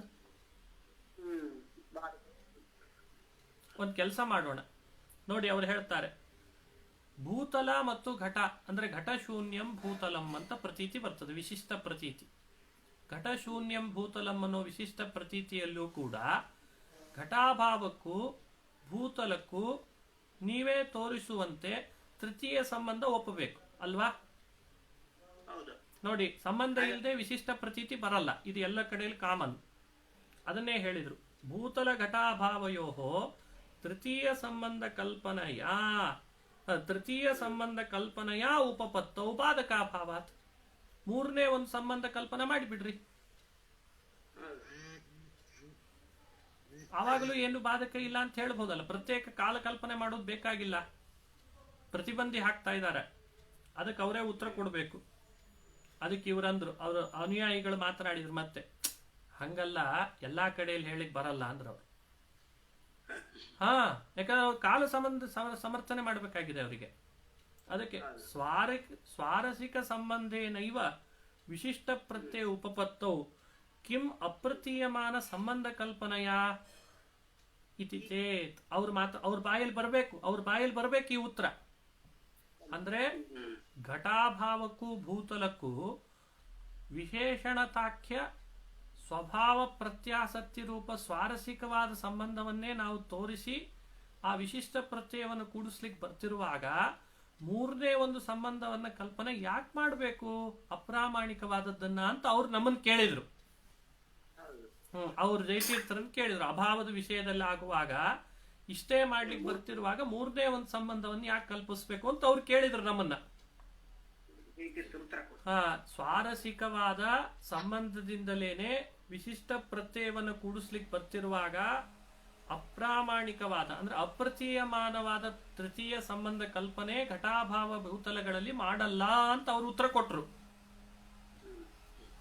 ಬಹಳ ಸಂತೋಷ ಅಂದ್ರು ಜೈತೀರ್ಥರು. ಅಪ್ರತೀಯಮಾನವಾದದ್ದನ್ನ ಕಲ್ಪನೆ ಮಾಡಲ್ಲ, ಸ್ವಾರಸಿಕ ಸಂಬಂಧದಿಂದಲೇ ಘಟಾಭಾವೋದ್ಭೂತಲಂ ಅನ್ನೋ ಪ್ರತೀತಿಯನ್ನು ಕೂಡಿಸ್ತೀರಿ ಅಂತ ಆದ್ರೆ ತರ್ಹಿ ಪ್ರಕೃತಕ್ ಬರ್ರಿ. ತಥೈವ ಪರ ಅಪರ ಯುಗಪತ್ ಅಯುಗಪತ್ ಈ ಪ್ರತ್ಯಯ ತಾನೇ ಕೂಡಿಸ್ಬೇಕಾಗಿದೆ ಇಲ್ಲಿಯೂ ಕೂಡ. ಈಗ ಈ ಪ್ರತ್ಯಯ ಹ್ಯಾಕ್ ಬಂದಿದೆ ಅಂತ ತಾನೇ ವಿಮರ್ಶೆ ಮಾಡ್ತಾ ಇದ್ರಿ. ಇಲ್ಲಿಯೂ ಕೂಡ ವಿಶಿಷ್ಟ ಪ್ರತ್ಯಯಗಳನ್ನ ಸ್ವಾರಸಿಕ ಸಂಬಂಧದಿಂದಲೇನೆ ಕೂಡಿಸ್ಬಿಡಿ. ಪರಂಪರಾ ಸಂಬಂಧ ಯಾಕೆ ಒಪ್ತೀರಿ? ನೋಡಿ ಹೇಳ್ತಾರೆ, ಕಿಂ ಅಪ್ರತೀಯಮಾನ ದ್ರವ್ಯ ಕಲ್ಪನೆಯ, ಅಪ್ರತೀಯಮಾನವಾದ ಕಾಲ ಅನ್ನೋ ಒಂದು ದ್ರವ್ಯವನ್ನ ಉಪನಾಯಕ ಅಂತ ಕಲ್ಪನಾ ಮಾಡಿ ಅಂಥದ್ರಿಂದ ಈ ಪ್ರತ್ಯಯಗಳನ್ನೆಲ್ಲ ಲೋಕದಲ್ಲಿ ಬರೋದನ್ನ ಕೂಡಿಸೋದ್ರಕ್ಕಿಂತ ಸ್ವಾರಸಿಕ ಸಂಬಂಧದಿಂದನೇ ಕಲ್ಪನೆ ಮಾಡಿಬಿಡಿ, ಪ್ರತೀತಿಯನ್ನು ಕೂಡಿಸಿಬಿಡಿ. ಅರ್ಥ ಆಯ್ತಾ? ಹ್ಯಾಗ್ ಡಿಬೇಟ್ ಮಾಡಿದ್ರು ಜಯತೀರ್ಥ ಅವ್ರ ಜೊತೆಯಲ್ಲಿ ಅಂತ. ಅಂದ್ರೆ ಘಟಶೂನ್ಯಂ ಭೂತಲಂ ಅನ್ನೋದು ಅವರ ಜೊತೆಯಲ್ಲಿ ಮಾತನಾಡ್ಲಿಕ್ಕೆ ಹೊರಟದ್ದು ಯಾಕೆ ಅದನ್ನ ತಗೊಂಡು ಅಂದ್ರೆ ಅವ್ರ ಬಾಯಲ್ಲಿ ಉತ್ತರ ತರಿಸ್ಬೇಕಾಗಿದೆ. ಜಯತೀರ್ಥರು ಅವ್ರ ಬಾಯಲ್ಲೇ ಉತ್ತರ ತರಿಸಿದ್ರು. ಹೇಗೆ ಘಟಶೂನ್ಯ ವಿಶೇಷಣಕ್ಕೂ ಘಟಾಭಾವ ಅನ್ನೋ ವಿಶೇಷಣಕ್ಕೂ ಭೂತಲ ಅನ್ನುವಂಥ ವಿಶೇಷಕ್ಕೂ ಸ್ವಾರಸಿಕವಾದ ಸಂಬಂಧದಿಂದಲೇನೆ ವಿಶಿಷ್ಟ ಪ್ರತೀತಿಯನ್ನು ಕೂಡಿಸ್ಬೇಕು ಅನ್ನೋದು ನಿಮ್ಮ ಸಿದ್ಧಾಂತದಲ್ಲೂ ಅಭಿಪ್ರೇತವಾಗಿದೆಯೋ, ಹಂಗೆ ಅಯಂ ಪರಹ ಅಯಂ ಅಪರಹ ಅಯಂ ಯುಗಪದಾಗತಃ ಇಮೌ ಯುಗಪದಾಗತೌ ಈ ಪ್ರತ್ಯಯಗಳು ವಿಶಿಷ್ಟ ಪ್ರತ್ಯಯಗಳನ್ನು ಕೂಡ ಸ್ವಾರಸಿಕ ಸಂಬಂಧದಿಂದ ಕೂಡಿಸ್ಬಿಡಿ. ಮಧ್ಯದಲ್ಲಿ ಉಪನಾಯಕ ಅಂತ ಹೇಳಿ ಒಂದು ಕಾಲವನ್ನ ಪ್ರತ್ಯೇಕ ಕಲ್ಪನೆ ಮಾಡಬೇಡಿ. ಇದಕ್ಕೇನು ಉತ್ತರ ನಿಮ್ದು? ಸರಿಯಾಗಿ ಗೊತ್ತಾಗ್ತದಾ? ಏನಾದ್ರೂ ಪ್ರಶ್ನೆ ಇದೆನಾ? ಸ್ವಾರಸಿಕ ಸಂಬಂಧ ಅನ್ನೋದು ಎಕ್ಸಾಕ್ಟ್ ಮೀನಿಂಗ್ ಏನ್ ಬರುತ್ತೆ? ಒಳ್ಳೆ ಪ್ರಶ್ನೆ. ಸ್ವಾರಸಿಕ ಸಂಬಂಧ ಅಂತಂದ್ರೆ ಯಾವ ತರದ ಕಲ್ಪನೆಯೂ ಮಾಡದೇನೆ ಅನುಭವಕ್ಕೆ ಬರುವಂತೆ ಯಾವ ಸಂಬಂಧದಿಂದ ಪ್ರತೀತಿ ಬರ್ತಿರ್ತದೋ ಅದು ಸ್ವಾರಸಿಕ ಸಂಬಂಧ. ಉದಾಹರಣೆ ಕೊಡ್ಲಾ? ಒಂದು ಉದಾಹರಣೆ ಕೊಡ್ತೀನಿ, ಅಂದ್ರೆ ನಿಮಗೆ ಬೇಗ ಅರ್ಥ ಆಗ್ತದೆ. ಎದುರುಗಡೆಯಲ್ಲಿ ನಿಮ್ಮೆಲ್ಲ ಎದುರುಗಡೆಯಲ್ಲಿ ಪುಸ್ತಕ ಇದೆ. ಆ ಪುಸ್ತಕ ಯಾವ ಬಣ್ಣದ್ದಿದೆ ಅಂತ ಗಮನಿಸೋಣ. ಒಬ್ಬೊಬ್ರದ್ದು ಒಂದೊಂದು ಬಣ್ಣ, ಹಳದಿ, ನೀಲಿ, ಕಪ್ಪು, ಬಿಳುಪು ಅಂತ ಬಣ್ಣ ಇದೆ. ಹಾಗಾದ್ರೆ ಆ ಬಣ್ಣಕ್ಕೂ ಮತ್ತು ಪುಸ್ತಕಕ್ಕೂ ಯಾವ ಸಂಬಂಧ ಅಂತ ನೀವು ಹೇಳ್ಬೋದಾ? ಸಮವಾಯ ಸಂಬಂಧನೇ. ತಾರ್ಕಿಕರ ಪ್ರಕಾರ ಬಣ್ಣ ಅನ್ನೋ ಗುಣಕ್ಕೆ ಪುಸ್ತಕ ಅನ್ನೋ ದ್ರವ್ಯಕ್ಕೆ ಸಮವಾಯ ಸಂಬಂಧ. ಇದು ತಾರ್ಕಿಕರ ಪ್ರಕಾರ ಸ್ವಾರಸಿಕ ಸಂಬಂಧ. ಇದು ಗೊತ್ತಾಯ್ತಾ? ಅಂದ್ರೆ ಯಾವ ಅಡೆತಡೆಗಳಿಲ್ಲದೆ ಅನುಭವಕ್ಕೆ ಬರುವಂತೆ ಈ ವಿಶಿಷ್ಟ ಪ್ರತ್ಯಯವನ್ನು ನಿರ್ವಾಹ ಮಾಡಲಿಕ್ಕೆ ಒಂದು ಸಂಬಂಧ ಒಪ್ಪಿಕೊಂಡಿದ್ದಾರೆ ತಾರ್ಕಿಕರು. ಯಾವುದದು? ಸಮವಾಯ. ಇನ್ನೊಂದು ಹೇಳ್ತೀನಿ, ಆ ಪುಸ್ತಕದ ಮೇಲೆ ಇನ್ನೊಂದು ಪುಸ್ತಕ ಇದೆ. ಓಕೆ, ಆಗ ಮೇಲಿರುವ ಪುಸ್ತಕಕ್ಕೂ ಕೆಳಗಿರುವ ಆ ಪುಸ್ತಕಕ್ಕೂ ಏನ್ ಸಂಬಂಧ? ದ್ರವ್ಯ ದ್ರವ್ಯೋ ಸಂಯೋಗ. ಇಲ್ಲಿ ಪುಸ್ತಕ ದ್ವಯದ ವಿಶಿಷ್ಟ ಪ್ರತೀತಿ ಬರುವಾಗ ಆ ಮಧ್ಯದಲ್ಲಿ ಒಂದು ಸಂಬಂಧ ಒಪ್ಪಿಕೊಳ್ಬೇಕಾಯ್ತು ಅನಿವಾರ್ಯವಾಗಿ, ಈ ಪ್ರತೀತಿಗೆ ಅನುಗುಣವಾಗಿ. ಅದು ಸಂಯೋಗ. ಇದು ಸ್ವಾರಸಿಕ ಸಂಬಂಧ. ಅಂದ್ರೆ ಇಲ್ಲಿ ಕಲ್ಪನೆ ಮಾಡಿದ್ರಾ? ಇಲ್ಲ, ಪ್ರತೀತಿಗೆ ಅನುಗುಣವಾದ ಸಂಬಂಧ ಅಲ್ಲಿದೆ ಅಂತ ನೀವು ಅದನ್ನು ಅನುಭವಿಸುತ್ತಾ ಇದ್ದೀರಿ. ಹಂಗೆ ಪ್ರಕೃತದಲ್ಲಿ ಏನಾಗಿದೆ ಸಮಸ್ಯೆ ಅಂದ್ರೆ, ಘಟ ಶೂನ್ಯಂ ಭೂತಲಂ ಅನ್ನೋಲ್ಲಿಯೂ ಕೂಡ ಘಟಾಭಾವಕ್ಕೂ ಭೂತಲಕ್ಕೂ ಪುಸ್ತಕಗಳು ಎರಡಿಟ್ಟಾಗ ಹೇಗೆ ಎರಡೂ ಪುಸ್ತಕಗಳಿಗೆ ಒಂದು ಸಂಬಂಧ ಇದೆಯೋ, ಹಂಗೆ ಘಟಾಭಾವಕ್ಕೂ ಭೂತಲಕ್ಕೂ ಒಂದು ಸಂಬಂಧ ಹೇಳಲಿಕ್ಕೆ ಬರ್ತದ ಸಂಯೋಗವನ್ನ? ಬರಲ್ಲ. ಭೂತಲಕ್ಕೂ ಘಟಾಭಾವಕ್ಕೂ ಹೇಳಲಿಕ್ಕೆ ಬರಲ್ಲ. ಪುಸ್ತಕಗಳಿಗೆ ಹೇಳ್ಬೋದು ಸಂಯೋಗವನ್ನ. ಹಾಗೇನೆ ನೀಲಕ್ಕೂ ಪುಸ್ತಕಕ್ಕೂ ಸಮವಾಯವನ್ನು ಹೇಳ್ಬೋದು. ಇಲ್ಲಿ ಸಮವಾಯ ಹೇಳಲಿಕ್ಕೆ ಬರ್ತದ ಅಭಾವಕ್ಕೂ ಭೂತಲಕ್ಕೂ? ಮತ್ತೇನ್ ಹೇಳ್ಬೇಕಾಗತ್ತೆ? ಸಂಬಂಧ ಇಲ್ಲವೇ ಇಲ್ಲ ಅಂತ ಆಗ್ಬಿಟ್ರೆ, ಅವೆರಡಕ್ಕೂ ಸಂಬಂಧವೇ ಇಲ್ಲ ಅಂತ ಆದ್ರೆ ಘಟ ಶೂನ್ಯಂ ಭೂತಲಂ ಅನ್ನೋ ಪ್ರತೀತಿನೇ ಬರ್ತಿರ್ಲಿಲ್ಲ. ಪ್ರತೀತಿ ಬರ್ತಾ ಇದೆ ಅಂದ್ರೆ ಅವೆರಡಕ್ಕೂ ಒಂದು ಸಂಬಂಧ ಇರಬೇಕು. ಯಾವ ಸಂಬಂಧ? ಸಂಯೋಗ ಅಂತೂ ಅಲ್ಲ, ಸಮವಾಯ ಅಲ್ಲ, ಮತ್ತೆ ಯಾವ ಸಂಬಂಧ? ಸ್ವಾಭಾವಿಕ. ಅಂದ್ರೆ ಅದೇ ವಿಶೇಷಣತಾಖ್ಯ ಸಂಬಂಧ ಅಂತಿದ್ದಾರೆ. ಇರ್ಲಿ, ಅದನ್ನ ಮತ್ತೊಂದ್ಸಲಿ ಎಕ್ಸ್ಪ್ಲೇನ್ ಮಾಡ್ತೀನಿ. ತಾರ್ಕಿಕರದ್ದು ಅಭಾವವೇ ಒಂದು ಸಂಬಂಧ ರೂಪವೂ ಆಗಿ ನಮಗಲ್ಲಿ ತಿಳುವಳಿಕೆಯನ್ನು ತಂದುಕೊಡ್ತದೆ ಅಂತ ಕೂಡಿಸ್ತಾರೆ. ಸಾರಸಿಕ ಸಂಬಂಧ. ಇಲ್ಲಿ ಪ್ರತ್ಯೇಕವಾಗಿ ಇನ್ಯಾವುದನ್ನು ಕಲ್ಪಿಸ್ಲಿಲ್ಲ ನಾವು. ಇಲ್ಲಿ ಇದು ಇಷ್ಟು ಪಾರ್ಟ್ 3 ಆಯ್ತು. A B C ಆಯ್ತಾ? ಡಿ ಬರೋಣ, ಪ್ರಕೃತಕ್ಕೆ ಬರೋಣ. ಈಗ ಇಲ್ಲಿ ಅಯಂ ಪರಹ ಅಂತ ಪ್ರತೀತಿ ಬರ್ತಾ ಇದೆ, ಅಯಂ ಅಪರಹ ಅಂತ ಪ್ರತೀತಿ ಬರ್ತದೆ. ಅಂದ್ರೆ ಪರತ್ವ ಈ ಎದುರುಗಡೆಯಲ್ಲಿರೋ ವ್ಯಕ್ತಿಯ ಶರೀರದಲ್ಲಿ ತೋರ್ತದೆ. ಈ ಪರತ್ವ ಎದುರುಗಡೆಯಲ್ಲಿ ಇರುವ ಶರೀರದಲ್ಲಿ ತೋರುವಾಗ ವಿಶಿಷ್ಟ ಪ್ರತ್ಯಯದ ಹಿಂದೆ ಸಂಬಂಧ ಯಾವುದು ಅಂತ ಹುಡುಕ್ತಾ ಇದ್ದಾರೆ ಈಗ. ವಲ್ಲಭರು ಮೊದಲಾದವರು ಏನ್ ಮಾಡಿದ್ರು? ಇದು ದೊಡ್ಡ ಸಂಬಂಧ ಅಂದ್ರವ್ರು. ಇಲ್ಲಿ ಸಮವಾಯನೂ ಹೇಳಲಿಕ್ಕೆ ಬರಲ್ಲ, ಸಂಯೋಗನೂ ಹೇಳಲಿಕ್ಕೆ ಬರಲ್ಲ, ಅಭಾವಕ್ಕೆ ಆಗುವಾಗಿರುವ ಸಂಬಂಧನೂ ಅಲ್ಲ, ಇದೊಂದು ಬೇರೆನೇ ಇದೆ ಅಂದ್ರವ್ರು. ಯಾವುದು ಅಂತ ಕೇಳಿದ್ರು. ಯಾವುದು ಅಂದ್ರೆ ಸೂರ್ಯನಲ್ಲಿರುವಂತಹ ಪರಿಸ್ಪಂದಕ್ಕೂ ಇಲ್ಲಿರುವ ಶರೀರಕ್ಕೂ ಒಂದು ದೊಡ್ಡ ಸಂಬಂಧ ಇದೆ ಅಂದ್ರವ್ರು. ಹೆಂಗೆ ಅಂತ ಕೇಳಿದ್ರೆ, ಮೊನ್ನೆ ಎಕ್ಸ್ಪ್ಲೇನ್ ಮಾಡಿದೆ. ಸಂಯುಕ್ತ ಸಂಯೋಗಿ ಸಮವಾಯ, ಇದು ದೊಡ್ಡ ಸಂಬಂಧ ಆಯ್ತಾ? ಇದು ಅನುಭವಕ್ಕೆ ಬರೋ ಸಂಬಂಧನ? ಸಮವಾಯದಂತೆ, ಸಂಯೋಗದಂತೆ, ಅಭಾವದಂತೆ ಅನುಭವಕ್ಕೆ ಬರ್ತದ ಇದೊಂದು ಸಂಬಂಧ ನಿಮಗೆಲ್ಲಾದ್ರೂ? ಅಂದ್ರೆ ಇದು ಕೃತ್ರಿಮ ಆಯ್ತಾ? ಎಲ್ಲಿ ಕೃತ್ರಿಮ ಆಗ್ತದೆ ಅದು ಸ್ವಾರಸಿಕ ಅಲ್ಲ. ಅದಕ್ಕೆ ಜಯತೀರ್ಥರು ಕೇಳ್ತಿದ್ದಾರೆ, ಹಿಂಗೊಂದು ಪರಂಪರಾ ಸಂಬಂಧ ಅನ್ನೋದು ಸ್ವಾರಸಿಕ ಅಂತ ಆಗಲ್ಲ. ಅಭಾವದಲ್ಲಿ ಆಗುವಾಗ ನಿಮ್ಮ ಬಾಯಲ್ಲೇ ಉತ್ತರ ಬಂತು. ಪ್ರತ್ಯೇಕ ಸಂಬಂಧ ತೃತೀಯ ಕಲ್ಪನೆ ಮಾಡಲ್ಲ. ಇದ್ದ ಸಂಬಂಧದಿಂದಲೇ ಪ್ರತೀತಿ ಸ್ವಾರಸಿಕವಾದ ಸಂಬಂಧದಿಂದ ಕೂಡಿಸ್ಕೋತೇವೆ ಘಟಾಭಾವೋದ್ ಭೂತಲಂ ಅನ್ನೋ ಪ್ರತೀತಿಯನ್ನ ಅಂತ ನೀವೇ ಹೇಳಿದ್ರಲ್ಲ. ಹಾಗಾದ್ರೆ ಪರಹ ಅಪರಹ ಯುಗಪದ ಆಗತವು ಪ್ರತೀತಿಗಳನ್ನು ಕೂಡ ಸ್ವಾರಸಿಕವಾದ ಯಾವುದೋ ಒಂದು ಇದ್ದ ಸಂಬಂಧದಿಂದಲೇ ಕಲ್ಪಿಸಿಬಿಡಿ. ಯಾಕೆ ಆ ಉಪನಾಯಕ ದ್ರವ್ಯಾಂತರವನ್ನು ಕಲ್ಪನಾ ಮಾಡ್ತೀರಿ? ತುಂಬಾ ಚೆನ್ನಾಗಿದೆ. ಹೌದು. ಅರ್ಥ ಆಗ್ತದಾ? ನಾ ಎಕ್ಸ್ಪ್ಲೈನ್ ಮಾಡಿ ಸರಿ ಅದನ್ನ? ಸರಿ, ತುಂಬಾ ಚೆನ್ನಾಗಿ ಗೊತ್ತಾಯ್ತು. ಇಷ್ಟ ಅರ್ಥ ಅದಕ್ಕೆ. ಅದನ್ನು ಕೇಳ್ತಾ ಇದ್ದಾರೆ. ಪ್ರತ್ಯೇಕ ಪರಂಪರಾ ಅನ್ನುವ ಸಂಬಂಧವನ್ನ ಕಲ್ಪಿಸೋದಕ್ಕಿಂತ ಸ್ವಾರಸಿಕ ಸಂಬಂಧದಿಂದ ಕೂಡಿಸ್ಬಿಡಿ. ಅಂದ್ರೆ ಸ್ವಭಾವ ಪ್ರತ್ಯಾಸಕ್ತಿ ಅಂತ ಅರ್ಥ ಹೇಳ್ದಂಗಾಯ್ತು. ಇದನ್ನೂ ಮಧ್ವಾಚಾರ್ಯರು ತಮ್ಮ ಮನಸ್ಸಿನೊಳಗೆ ಇಂಥ ವಲ್ಲಭರ ಅನುಯಾಯಿಗಳಿಗೂ ಉತ್ತರ ಕೊಡ್ಲಿಕ್ಕೋಸ್ಕರನೇನೆ ನಿತ್ಯ ಸಿದ್ಧೇಹೇ ಅಂತಂದಿದಾರಂತೆ. ಅನುವ್ಯಾಖ್ಯಾನದೊಳಗೆ ನಿತ್ಯ ಸಿದ್ಧೇಹೇ ಅಂದ್ರೆ ಇಷ್ಟು ವಿಮರ್ಶೆ ಮನಸ್ಸಿನಲ್ಲಿ ಇಟ್ಕೊಂಡು ನಿತ್ಯ ಸಿದ್ಧೇಹೇ ಅಂದ್ರೆ ಅಂತ ಅನುವ್ಯಾಖ್ಯಾನದಲ್ಲಿ ಭಗವತ್ಪಾದರು ಹೇಳ್ತಾ ಇದ್ದಾರೆ, ಟೀಕಾಕೃತ್ಪಾದರು ವ್ಯಾಖ್ಯಾನ ಮಾಡ್ತಿದ್ದಾರೆ. ನೋಡ್ರಿ, ಅಂದ್ರೆ ತದಿದ ಮುಕ್ತಂ ಇಷ್ಟೆಲ್ಲ ವಿವರಣೆಯನ್ನು ಮನಸ್ಸಿನಲ್ಲಿಟ್ಟುಕೊಂಡು ಇವರ ಅಭಿಪ್ರಾಯ ಸರಿಯಲ್ಲ ಅಂತ ಹೇಳಲಿಕ್ಕೆ ತೇಷಾಂ ವಿಶಿಷ್ಟ ಪ್ರತ್ಯಯಾನಾಂ ನಿತ್ಯ ಸಿದ್ಧೇಹೇ ಅಂತಂದ್ರಂತೆ ಆಚಾರ್ಯ.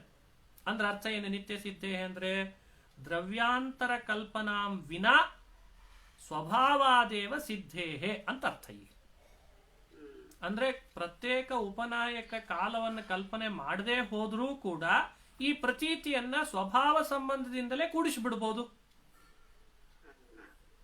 ಆದ್ರಿಂದ ದ್ರವ್ಯಾಂತರ ಅಂತ ಅನಿಸ್ಕೊಂಡ ಕಾಲವನ್ನ ಅನುಮಾನ ಮಾಡ್ಲಿಕ್ಕೆ ಅವಕಾಶ ಇಲ್ಲ ಅಂತ ಆಯ್ತು.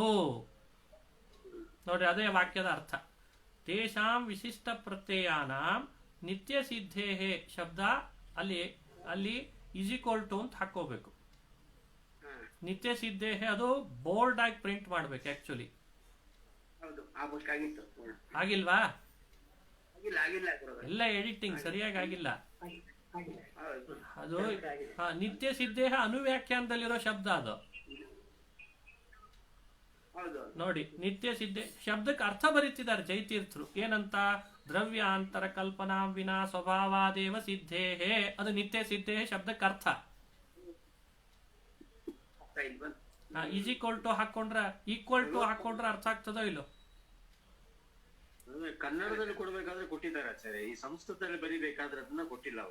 ಸಂಸ್ಕೃತದ ಪುಸ್ತಕ ನಾನ್ ನೋಡ್ದೆ, ಅಲ್ಲಿ ಇಲ್ಲ, ಅದಕ್ಕೆ ಇಲ್ಲ ಅಂತ ಹೇಳಿದೆ ಅಷ್ಟೆ. ಅದು ಬೋರ್ಡ್ ಆಗಿ ಪ್ರಿಂಟ್ ಮಾಡಿದ್ರೆ ಅದಕ್ಕೆ ಕೊಟ್ಟಾಗ ಅದರಲ್ಲಿ ಈಕ್ವಲ್ ಹಾಕಿ ಕೊಟ್ಟಿದ್ದಾರೆ. ಈಕ್ವಲ್ ಹಾಕ್ಬೇಕು. ಈಕ್ವಲ್ ಟು ಅಲ್ಲ, ಈಕ್ವಲ್ ಹಾಕಿದ್ರೆ ಸ್ಪಷ್ಟವಾಗಿ ಅರ್ಥ ಆಗ್ತದೆ. ನಿತ್ಯ ಸಿದ್ಧೇಹೇ ಅಂದ್ರೆ ಅದು ಅನುವ್ಯಾಖ್ಯಾನಕ್ಕೆ ಅರ್ಥ ಬರೀತಿದ್ದಾರೆ.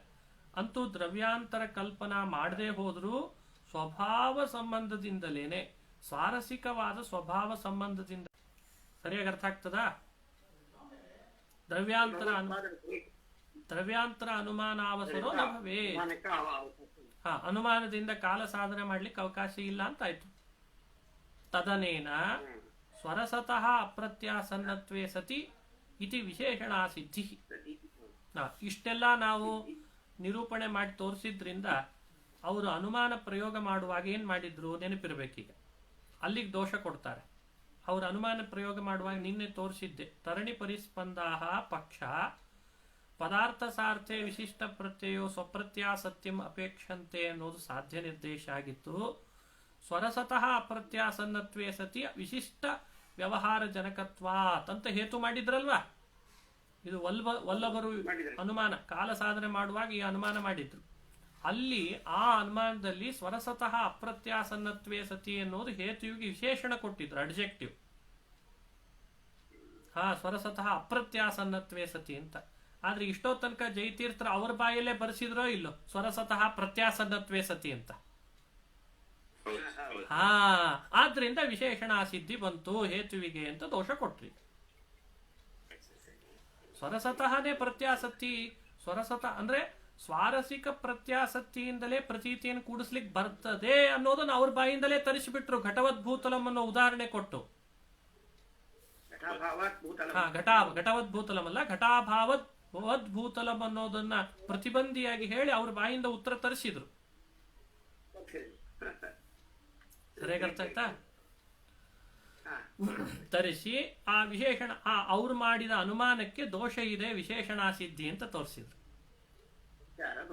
ಅನುಮಾನ ಇನ್ನೊಂದು ದೋಷ ಕೊಡ್ತಾರೆ, ವ್ಯಭಿಚಾರನೂ ಇದೆ. ಆ ಅನುಮಾನಕ್ಕೆ ವ್ಯಭಿಚಾರ ಇದೆ.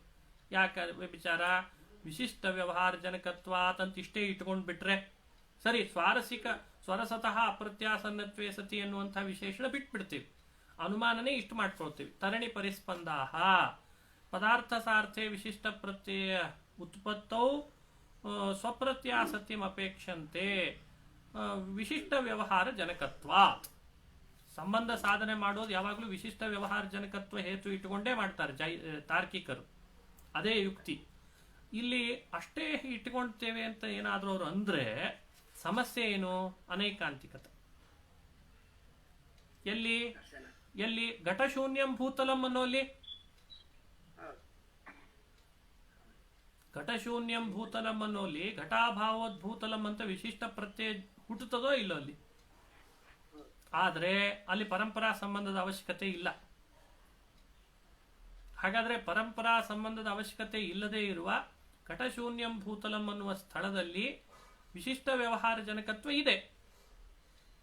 ಹಾಗಾಗಿ ವಿಶಿಷ್ಟ ವ್ಯವಹಾರ ಜನಕತ್ವಕ್ಕೆ ಅನೈಕಾಂತಿಕತಾ ಕೊಟ್ಟಂಗಾಯ್ತು. ಪರಸ್ಪರ ಸಂಬಂಧ ಎರಡನೇ ಅನುಮಾನದಲ್ಲಿ ಎರಡನೇ ಹೇತು ಅಲ್ಲ ಸರಿ. ವಿಶಿಷ್ಟ ವ್ಯವಹಾರ ಜನಕತ್ವ ಅಂತನ್ನೋದು ಮೊದಲನೇ ಅನುಮಾನದ ಹೇತು. ಎರಡನೇ ಅನುಮಾನಕ್ಕೆ ಇನ್ನೂ ಹೇಳಿಲ್ಲ. ಪರಸ್ಪರ ಸಂಬಂಧ ಎರಡನೇ ಹೇತು ಆಗುತ್ತೆ. ಇಲ್ಲ, ಪರಂಪರಾ ಸಂಬಂಧ ಅನ್ನೋದು ಎರಡನೇ ಹೇತು ಅಲ್ಲ. ಪರಂಪರಾ ಸಂಬಂಧಿನಶ್ಚ ಸಾಕ್ಷಾತ್ ಸಂಬಂಧ ವಿರಹೇ ಸತಿ ಸಂಬಂಧಿತ್ವಾತ್ ಅನ್ನೋದು ಎರಡನೇ ಹೇತು. ಅದಿನ್ನೂ ಹೇಳಿಲ್ಲ, ಅದಿನ್ನೂ ಮಾತನಾಡಿಲ್ಲ. ಸರಿ ಆಯ್ತಾ? ಅಭಾವದಲ್ಲಿ ಅನೈಕಾಂತಿಕತಾ ಅಂತ ಅರ್ಥ. ಅಭಾವದಲ್ಲಿ ವಿಶಿಷ್ಟ ವ್ಯವಹಾರ ಜನಕತ್ವ ಇದೆ, ಆದರೆ ಸ್ವಪ್ರತ್ಯಾಸತ್ಯಂ ಅಪೇಕ್ಷಂತೆ ಅಂತನ್ನುವಂತಹ ಸಾಧ್ಯ ಇಲ್ಲ. ವಿಶಿಷ್ಟ ವ್ಯವಹಾರ ಉತ್ಪತ್ತೋ ಪದಾರ್ಥ ಸಾರ್ಥೆ ಸ್ವಪ್ರತ್ಯಾಸತ್ಯಂ ಅಪೇಕ್ಷಂತೆ ಅನ್ನುವಂತಹ ಸಾಧ್ಯ ಇಲ್ಲ. ಹಾಗಾಗಿ ಅಭಾವದಲ್ಲಿ ಅನೈಕಾಂತಿಕತಾ ಕೊಡ್ತೇನೆ ಅಂತಂದ್ರು. ಅಂತೂ ಇಷ್ಟು ವಲ್ಲಭರ ಅನುಯಾಯಿಗಳು ಮಾಡುವ ಅನುಮಾನ ಏನಿದೆ ಅದು ಯೋಗ್ಯ ಆಗಿಲ್ಲ ಅನ್ನೋದನ್ನ ಜಯತೀರ್ಥರು ನಿತ್ಯ ಸಿದ್ಧೇಹೇ ಅಂತ ಜಯತೀರ್ಥರು ಆ ಅನುವ್ಯಾಖ್ಯಾನದ ಒಂದು ಸಣ್ಣ ಪದಕ್ಕೆ, ಅನುವ್ಯಾಖ್ಯಾನದ ಒಂದು ನಿತ್ಯ ಸಿದ್ಧೆ ಅನ್ನೋ ಪದಕ್ಕೆ ಇಷ್ಟು ಅರ್ಥ ಇದೆ ಅಂತ ಎಕ್ಸ್ಪ್ಲನೇಷನ್ ಕೊಟ್ಟಿದ್ದಾರೆ ಮಹಾನುಭಾವರು. ಜಯತೀರ್ಥರು ಎಂಥ ಅದ್ಭುತ! ಅರ್ಥ ಆಗ್ತಾನೆ, ಅರ್ಥ ಆಗದೆ ಇರೋ ಸಂಗತಿ ಅಲ್ಲ ಇದು ನಿಮಗೆ. ಮಾನವನ ಕಲ್ಪನೆ ನೀರಿಗೆ ಮಾಡಿದ್ದಾರೆ. ನೋಡಿ, ಇಲ್ಲಿ ತನಕ ವಿವರಣೆ ಕೊಟ್ರಿ. ಇದ್ರ ಮೇಲೆ ಮತ್ತೆ ಡಿಬೇಟ್ ಮಾಡ್ತಾರ ಅವ್ರು. ಯಾರು? ಅವ್ರ ಅನುಯಾಯಿಗಳು. ಅವರಿಗೆ ಮನಸ್ಸಿಗೆ ಖೇದ ಆಗಿದೆ. ಪರಂಪರಾ ಸಂಬಂಧದ ಅವಶ್ಯಕತೆ ಇಲ್ಲ, ಸ್ವಾರಸಿಕ ಸಂಬಂಧನೇ ಸಾಕು, ವಿಶಿಷ್ಟ ಪ್ರತ್ಯಯ ಕೂಡಿ ಬಿಡ್ತದೆ ಅಂತಂದ್ರಲ್ಲ ನೀವು. ಅವರಿಗೆ ಸಮಾಧಾನ ಆಗ್ಲಿಲ್ಲ. ನಾನು ವಿಷಮೋಯಂ ಉಪನ್ಯಾಸ ಅಂತ ಶುರು ಮಾಡಿದ್ರು ಅವರು. ನಾವು ಹೇಳೋದೇ ಬೇರೆ, ನೀವು ಹೇಳೋದೇ ಬೇರೆ ಅಂತ. ಹಂಗೆ ಅದರದ್ದು ಸ್ಟೈಲ್ ಹಂಗೆ. ಅವ್ರು ಡಿಬೇಟ್ ಮಾಡುವಾಗ ಜಯತೀರ್ಥರ ಮೇಲೆ ಆರ್ಗ್ಯುಮೆಂಟ್ ಮಾಡ್ಲಿಕ್ಕೆ ಶುರು ಮಾಡಿದ್ರಿ. ನಾನು ವಿಷಮಃ ಉಪನ್ಯಾಸ. ವಿಷಮಃ ಅಂತಂದ್ರೆ ಈ ನಾವು ಹೇಳಿದ್ದೇ ಒಂದು, ನೀವು ಹೇಳಿದ್ದೇ ಒಂದು ಅಂತ. ಭೂತಲಾಭಾವಯೋರ್ ಅಸ್ಥಿ ಸಾನ್ನಿಧ್ಯಂ. ನೋಡ್ರಿ, ನೀವು ಯಾವ್ದು ಕೇಳಿದ್ರಿ ಆವಾಗ? ಘಟಾಭಾವ ಭೂತಲಗಳಿಗೆ ಹೇಳಿದ್ದಿರ್ತಾನೆ. ಅಲ್ಲಿ ಘಟಾಭಾವವೇ ಸಂಬಂಧವಾಗಿ ಘಟಾಭಾವೋದ್ಭೂತಲಂ ಅನ್ನುವ ಸ್ವಾರಸಿಕ ಸಂಬಂಧದಿಂದ ಪ್ರತ್ಯಯ ಬಂದಿದೆ ಅಂತ ತಾನೇ ನಿಮ್ ನಿರೂಪಣೆ ಆಗಿತ್ತು. ಅಲ್ಲೇ ತಗೊಳ್ತಾರೆ ಈಗ ಅವರು. ಹೇಳಿ ಕೇಳಿ ತಾರ್ಕಿಕರು ಅವರಂತಾರೆ ಭೂತಲ ಮತ್ತು ಅಭಾವಗಳಿಗೆ ಸಾನ್ನಿಧ್ಯ ಇದೆ. ಹೌದಾ? ಆ ಸಾನ್ನಿಧ್ಯ ಅಂದ್ರೇನು? ಸಾಮೀಪ್ಯ ಅಂತ ಇಟ್ಕೊಳ್ರಿ ಸದ್ಯಕ್ಕೆ. ಅಂದ್ರೆ ಭೂತಲದಲ್ಲೇ ಘಟಾಭಾವದ ಸಾನ್ನಿಧ್ಯ ಇದೆ. ಇಲ್ಲಿ ಆಗುವಾಗ ಶರೀರ ಭೂಮಿ ಮೇಲಿದೆ, ಪರಿಸ್ಪಂದ ಸೂರ್ಯನ ಆಕಾಶದಲ್ಲಿದೆ. ಮತ್ತೆ ಇಲ್ಲಿ ಪರಂಪರಾ ಸಂಬಂಧ ಹೇಳಬೇಕಾ ಬೇಡ ಅಂತಾರ ಅವರು. ಉಪನಾಯಕ ಬೇಕು. ಇಷ್ಟೇ ಅರ್ಥ ಆಗ್ತದಲ್ಲ. ಹೇಳಿ ನೋಡ್ರಿ, ನಿಮ್ಗೆ ನಾ ಹೇಳುವಾಗಲೇ ಈಗ ಅರ್ಥ ಆಗ್ಲಿಕ್ಕೆ ಶುರು ಆಯ್ತು. ಇದಾಗ್ಬೇಕು ಮುಖ್ಯ, ಇದು ಬಹಳ ಮುಖ್ಯ. ನೋಡ್ರಿ, ಈಗ ಭೂತಲ ಅಭಾವಯೋರ್ ಅಸ್ಥಿ ಸಾನ್ನಿಧ್ಯಂ ತೇನ ಸಂಬಂಧಾಭಾವೇಪಿ ಭವಿಷ್ಯತಿ ವಿಶಿಷ್ಟ ವ್ಯವಹಾರ. ಘಟಾಭಾವ ಭೂತಲಗಳಲ್ಲಿ ಆಗುವಾಗ ಭೂತಲ ಘಟಾಭಾವಗಳಿಗೆ ಸಾನ್ನಿಧ್ಯ ಇರೋದ್ರಿಂದ ಅವುಗಳಲ್ಲಿ ಸಂಬಂಧಾಭಾವೇಪಿ ಅಂದ್ರೆ ಪ್ರತ್ಯೇಕ ಸಂಬಂಧ ಒಂದು ಬೇರೆ ಒಪ್ಪದೆ ಹೋದ್ರೂ ಕೂಡ ಅಲ್ಲಿ ವಿಶಿಷ್ಟ ವ್ಯವಹಾರ ಬರಬಹುದು, ಬರ್ತದೆ. ಘಟಾಭಾವೋದ್ಭೂತಲಂ ಅಂತ ಪ್ರತೀತಿ ಬರ್ತದೆ. ದರ್ಶನಸ್ಯ ದುರಪನ್ನವತ್ವ, ಯಾವ್ದ್ಯಾವ್ದು ಪ್ರತೀತಿ ಅಂತ ಬರ್ತಿರ್ತದೋ ಅದನ್ನು ಅಲುಗಳಿಲಿಕ್ಕಂತೂ ಬರಲ್ವೇ. ನಾವ್ಯಾರ್ರೀ ದುರಪನ್ನವತ್ವ ಅಂತಂದ್ರೆ ಅದೇ ಅರ್ಥ, ನಾವ್ಯಾರ ಅಲುಗಳಿಲಿಕ್ಕೆ ಅಂತ ಅವ್ರು ಮಾತಾಡ್ತಾರೆ. ಬರ್ತಾ ಇದಾರೆಪ್ಪ ಪ್ರತೀತಿ, ಅಲುಗಳಿಲಿಕ್ಕೆ ಆಗ್ತದ? ಹಂಗೆಲ್ಲ ಅಲುಗಳಿಯೋದಾದ್ರೆ ಬೌದ್ಧರಂತ ಆಗ್ಬೇಕು ನಾವು. ನಾವು ಯಾವುದೋ ಅಲ್ಲುಗಳಿಲಿಕ್ಕೆ ಬರಲ್ಲ, ಪ್ರತೀತಿ ಬರ್ತಾ ಇದೆ. ಘಟಶೂನ್ಯಂ ಪ್ರತೀತಿ ಬರ್ತಾ ಇದೆ. ಅಲ್ಲಿ ಸಾನ್ನಿಧ್ಯನೂ ಇದೆ. ಘಟಾಭಾವಕ್ಕೂ ಭೂತಲಕ್ಕೂ ಏನಿದೆ?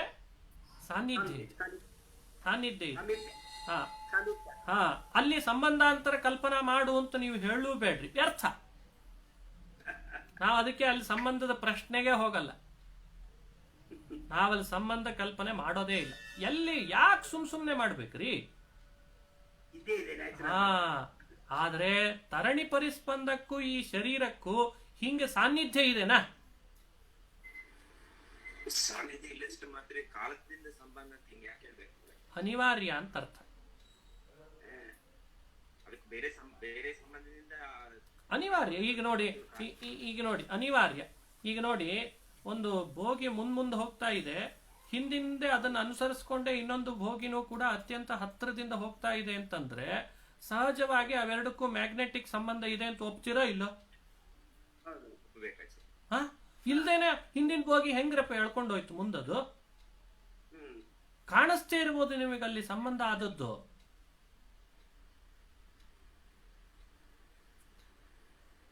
ಅಲ್ಲಿ ಏನೋ ನೀವು ಅನಿವಾರ್ಯತೆಯನ್ನು ಒಪ್ತೀರಾ ಇಲ್ಲೋ? ಅಲ್ಲಿ ಇದರಲ್ಲಿ ಕಾಲನೇ ಸಂಬಂಧ ಅಂತ ಯಾಕೆ ಒಪ್ಪಬೇಕು? ಯಾವ್ದಾದ್ರು ಒಂದು ಹೇಳ್ಬೇಕಲ್ಲ ಅಂತಾರ ಅವರು. ಅದನ್ನ ಆಮೇಲೆ ಹೆಸರು ಏನಾದ್ರೂ ಇಡ್ರಪ್ಪ ನೀವು ಅದಕ್ಕೆ. ಒಂದು ವಾಯಾಮೀಡಿಯಾ ಹೇಳಬೇಕ ಬೇಡ? ಇಷ್ಟೋ ತನಕ ನಾವೆಲ್ಲರೂ ಕೂಡ ವಯರೇ ಹಾಕದೇನೆ ನಿಮ್ಮೆಲ್ಲರ ಜೊತೆಯಲ್ಲಿ ಮಾತಾಡ್ತಾ ಇದ್ದೇವೆ ಅಂತಂದ್ರೆ ಸಂಬಂಧ ಇಲ್ಲ ಅಂತ ಅರ್ಥನಾ? ಇದೆ. ಏನದು ಅಂದ್ರೆ ಇಂಟರ್ನೆಟ್ ಅಂತ ಹೇಳ್ತೀರಾ ಇಲ್ಲ? ಸಂಬಂಧನೇ ಇಲ್ಲದೆ ನಿಮ್ ಜೊತೆಲಿ ನಾನು ಮಾತಾಡ್ಲಿಕ್ಕೆ ಹೇಗೆ ಸಾಧ್ಯ? ಅದಕ್ಕೆ ಕಾಲ ಅಂತಾನೆ ಹೆಸರು ಹಾಕಿರ್ಬೇಕು. ಆಮೇಲೆ ಅದನ್ನ ವಿಚಾರ ಮಾಡೋಣ. ನಾವ್ ಅದನ್ನ ಕಾಲ ಅಂತ ಕರ್ಕೊಂಡಿದೀವಿ, ನೀವು ಇನ್ನೊಂದೇನಾದ್ರು ಟೈಮ್ ಅಂತ ಕರೀಬೇಕಂದ್ರೆ ಬೇಡ ಅಂತ. ಅಂದ್ರೆ ಅವ್ರು ಇವಾಗ ಆಕ್ಚುಲಿ ಕಾಲನ ಪ್ರೂವ್ ಮಾಡಕ್ಕೆ ಹೊರಟಿರೋದು, ಕಾಲಕ್ಕೆ ಅನುಮಾನ ಮಾಡ್ಲಿಕ್ಕೆ ಹೊರಟಿರ್ಬೇಕಾದ್ರೆ ಕಾಲನ ಬಿಟ್ಟು ಬೇರೆ ಏನೋ ತಂದೇನ್ ಪ್ರಯೋಜನ? ಅವ್ರು ಮಾಡೋ ಉದ್ದೇಶ ಏನು? ಕಾಲ ಅಷ್ಟೇ. ಅದು ಏನಾದ್ರೂ ಇಡೋಣ, ಅದು ಏನಾದ್ರೂ ಕರೆಯೋಣ. ಅವ್ರ ನಿರೂಪಣೆಯ ಸ್ಟೈಲ್ ಅನ್ನ ನೀವು ಅನುಸಂಧಾನಕ್ಕೆ ತಗೊಂಡ್ ಬರ್ರಿ. ನಾನು ಹೇಳೋದೇನಂದ್ರೆ, ಸುಧಾ ಓದುವಾಗ ದೋಷ ತೋರಿಸ್ಕೊಳ್ಳಿಕ್ಕೆ ಬುದ್ಧಿ ಓಡಿಸೋದ್ರಕ್ಕಿಂತ ಅವ್ರು ಮಾಡಿದ ಎಕ್ಸ್ಪ್ಲನೇಷನ್ ನಲ್ಲಿ ಇರುವಂತಹ ತಥ್ಯ ತಿಳ್ಕೊಳ್ಳಿ, ಯುಕ್ತಿ ತಿಳ್ಕೊಳ್ಳಿ. ಆ ಸ್ಟೈಲ್, ಆ ಸ್ವಾರಸ್ಯ, ಆ ಸ್ಟೈಲ್. ಹೌದು, ದೋಷ ಇದೆ. ಅದಕ್ಕೆ ಕಾಲ ಅಂತ ಹೇಳಿ ಯಾಕೆ ಕರಿಬೇಕು? ಅದನ್ನು ಇನ್ಯಾವುದೋ ಹೆಸರಿನಿಂದ ಕರೆಯೋಣ, ಅದು ಆಮೇಲಿನ ಮಾತು, ಆಮೇಲಿನ ಚರ್ಚೆ. ಡಿಬೇಟ್ ನಡೀತಾ ಇರೋದು ಯಾವ ತರಹ? ನೀವೇನಂದ್ರಿ? ಅಭಾವಭೂತಗಳಲ್ಲಿ ಹೇಗೆ ಸ್ವಾರಸ್ಯಿಕ ಸಂಬಂಧ ಅಂತ ಮಾಡಿಕೊಂಡು ಅಭಾವವೇ ಒಂದು ಸಂಬಂಧವಾಗಿ ವಿಶಿಷ್ಟ ಪ್ರತ್ಯಯವನ್ನು ಕೂಡಿಸ್ತಿರೋ, ಹಂಗೆ ಪರ ಅಪರಾಧಿಗಳ ಪ್ರತ್ಯಯವನ್ನು ಕೂಡಿಸ್ರಿ ಅಂತ ತಾನೇ ಜಯತೀರ್ಥರು ಹೇಳಿದ್ದು. ಸ್ವಾರಸ್ಯಿಕ ಸಂಬಂಧದಿಂದ ಪ್ರತ್ಯೇಕ ಪರಂಪರಾ ಸಂಬಂಧದ ಅವಶ್ಯಕತೆ ಇಲ್ಲದೆ ಇದ್ದಾಗ ಹೀಗೆ ಕೂಡಿಸ್ಬೋದು ಅಂತ ಕೇಳಿದ್ದು. ಅಲ್ಲಿ ಉತ್ತರ ಕೊಟ್ರು. ನೋಡಿ, ಅಭಾವ ಭೂತಲಗಳಲ್ಲಾಗುವಾಗ ಅಭಾವ ಸಾನ್ನಿಧ್ಯ ಭೂತಲಕ್ಕಿದೆ.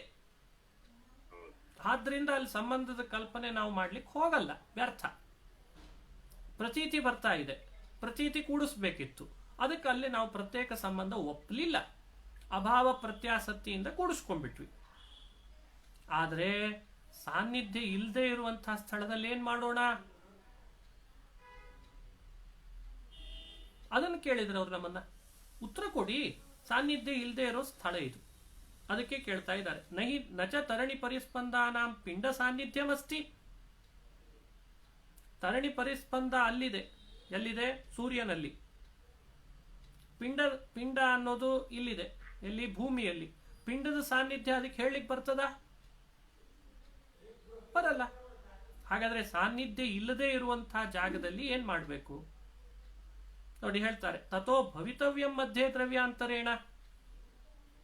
ಆಗ ಸಾನ್ನಿಧ್ಯ ಇಲ್ಲದೆ ಇದ್ದು ಪ್ರತೀತಿ ಬರ್ತಾ ಇದೆ, ಪ್ರತೀತಿ ಕೂಡಿಸ್ಬೇಕು. ಅಪರಹ ಹಾಗಾಗಿ ದ್ರವ್ಯಾಂತರ ಕಲ್ಪನೆ ಮಾಡ್ಬೇಕಾಯ್ತಲ್ವಾ. ಹೌದು.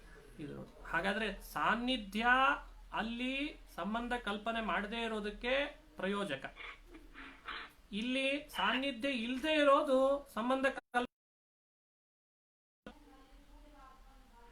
ಸರಿ ಹೋಯ್ತಾ.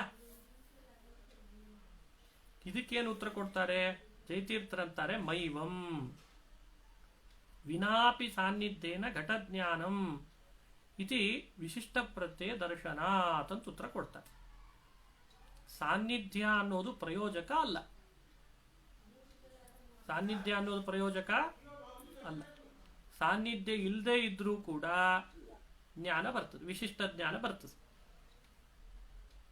ಘಟಜ್ಞಾನಂ ಅಂತ ವಿಶಿಷ್ಟ ಪ್ರತ್ಯಯ ಬರ್ತದೆ. ಉತ್ತರ ಕೊಟ್ಟದ್ದು ಗೊತ್ತಾಯ್ತಾ ಏನು ಅಂತ?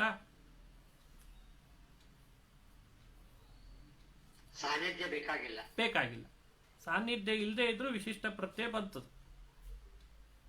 ಅದನ್ನು ತೋರಿಸ್ತಾರೆ. ನಾಳೆ ಮಾಡ್ಲಾ ಅದನ್ನ? ಸರಿ, ಇವತ್ತಿಗೆ ಇಷ್ಟು ಇಟ್ಕೊಂಡಿರೋಣ. ಆಯ್ತು. ಹರಿವಿಠಲ್ ಹರಿವಿಠಲ್.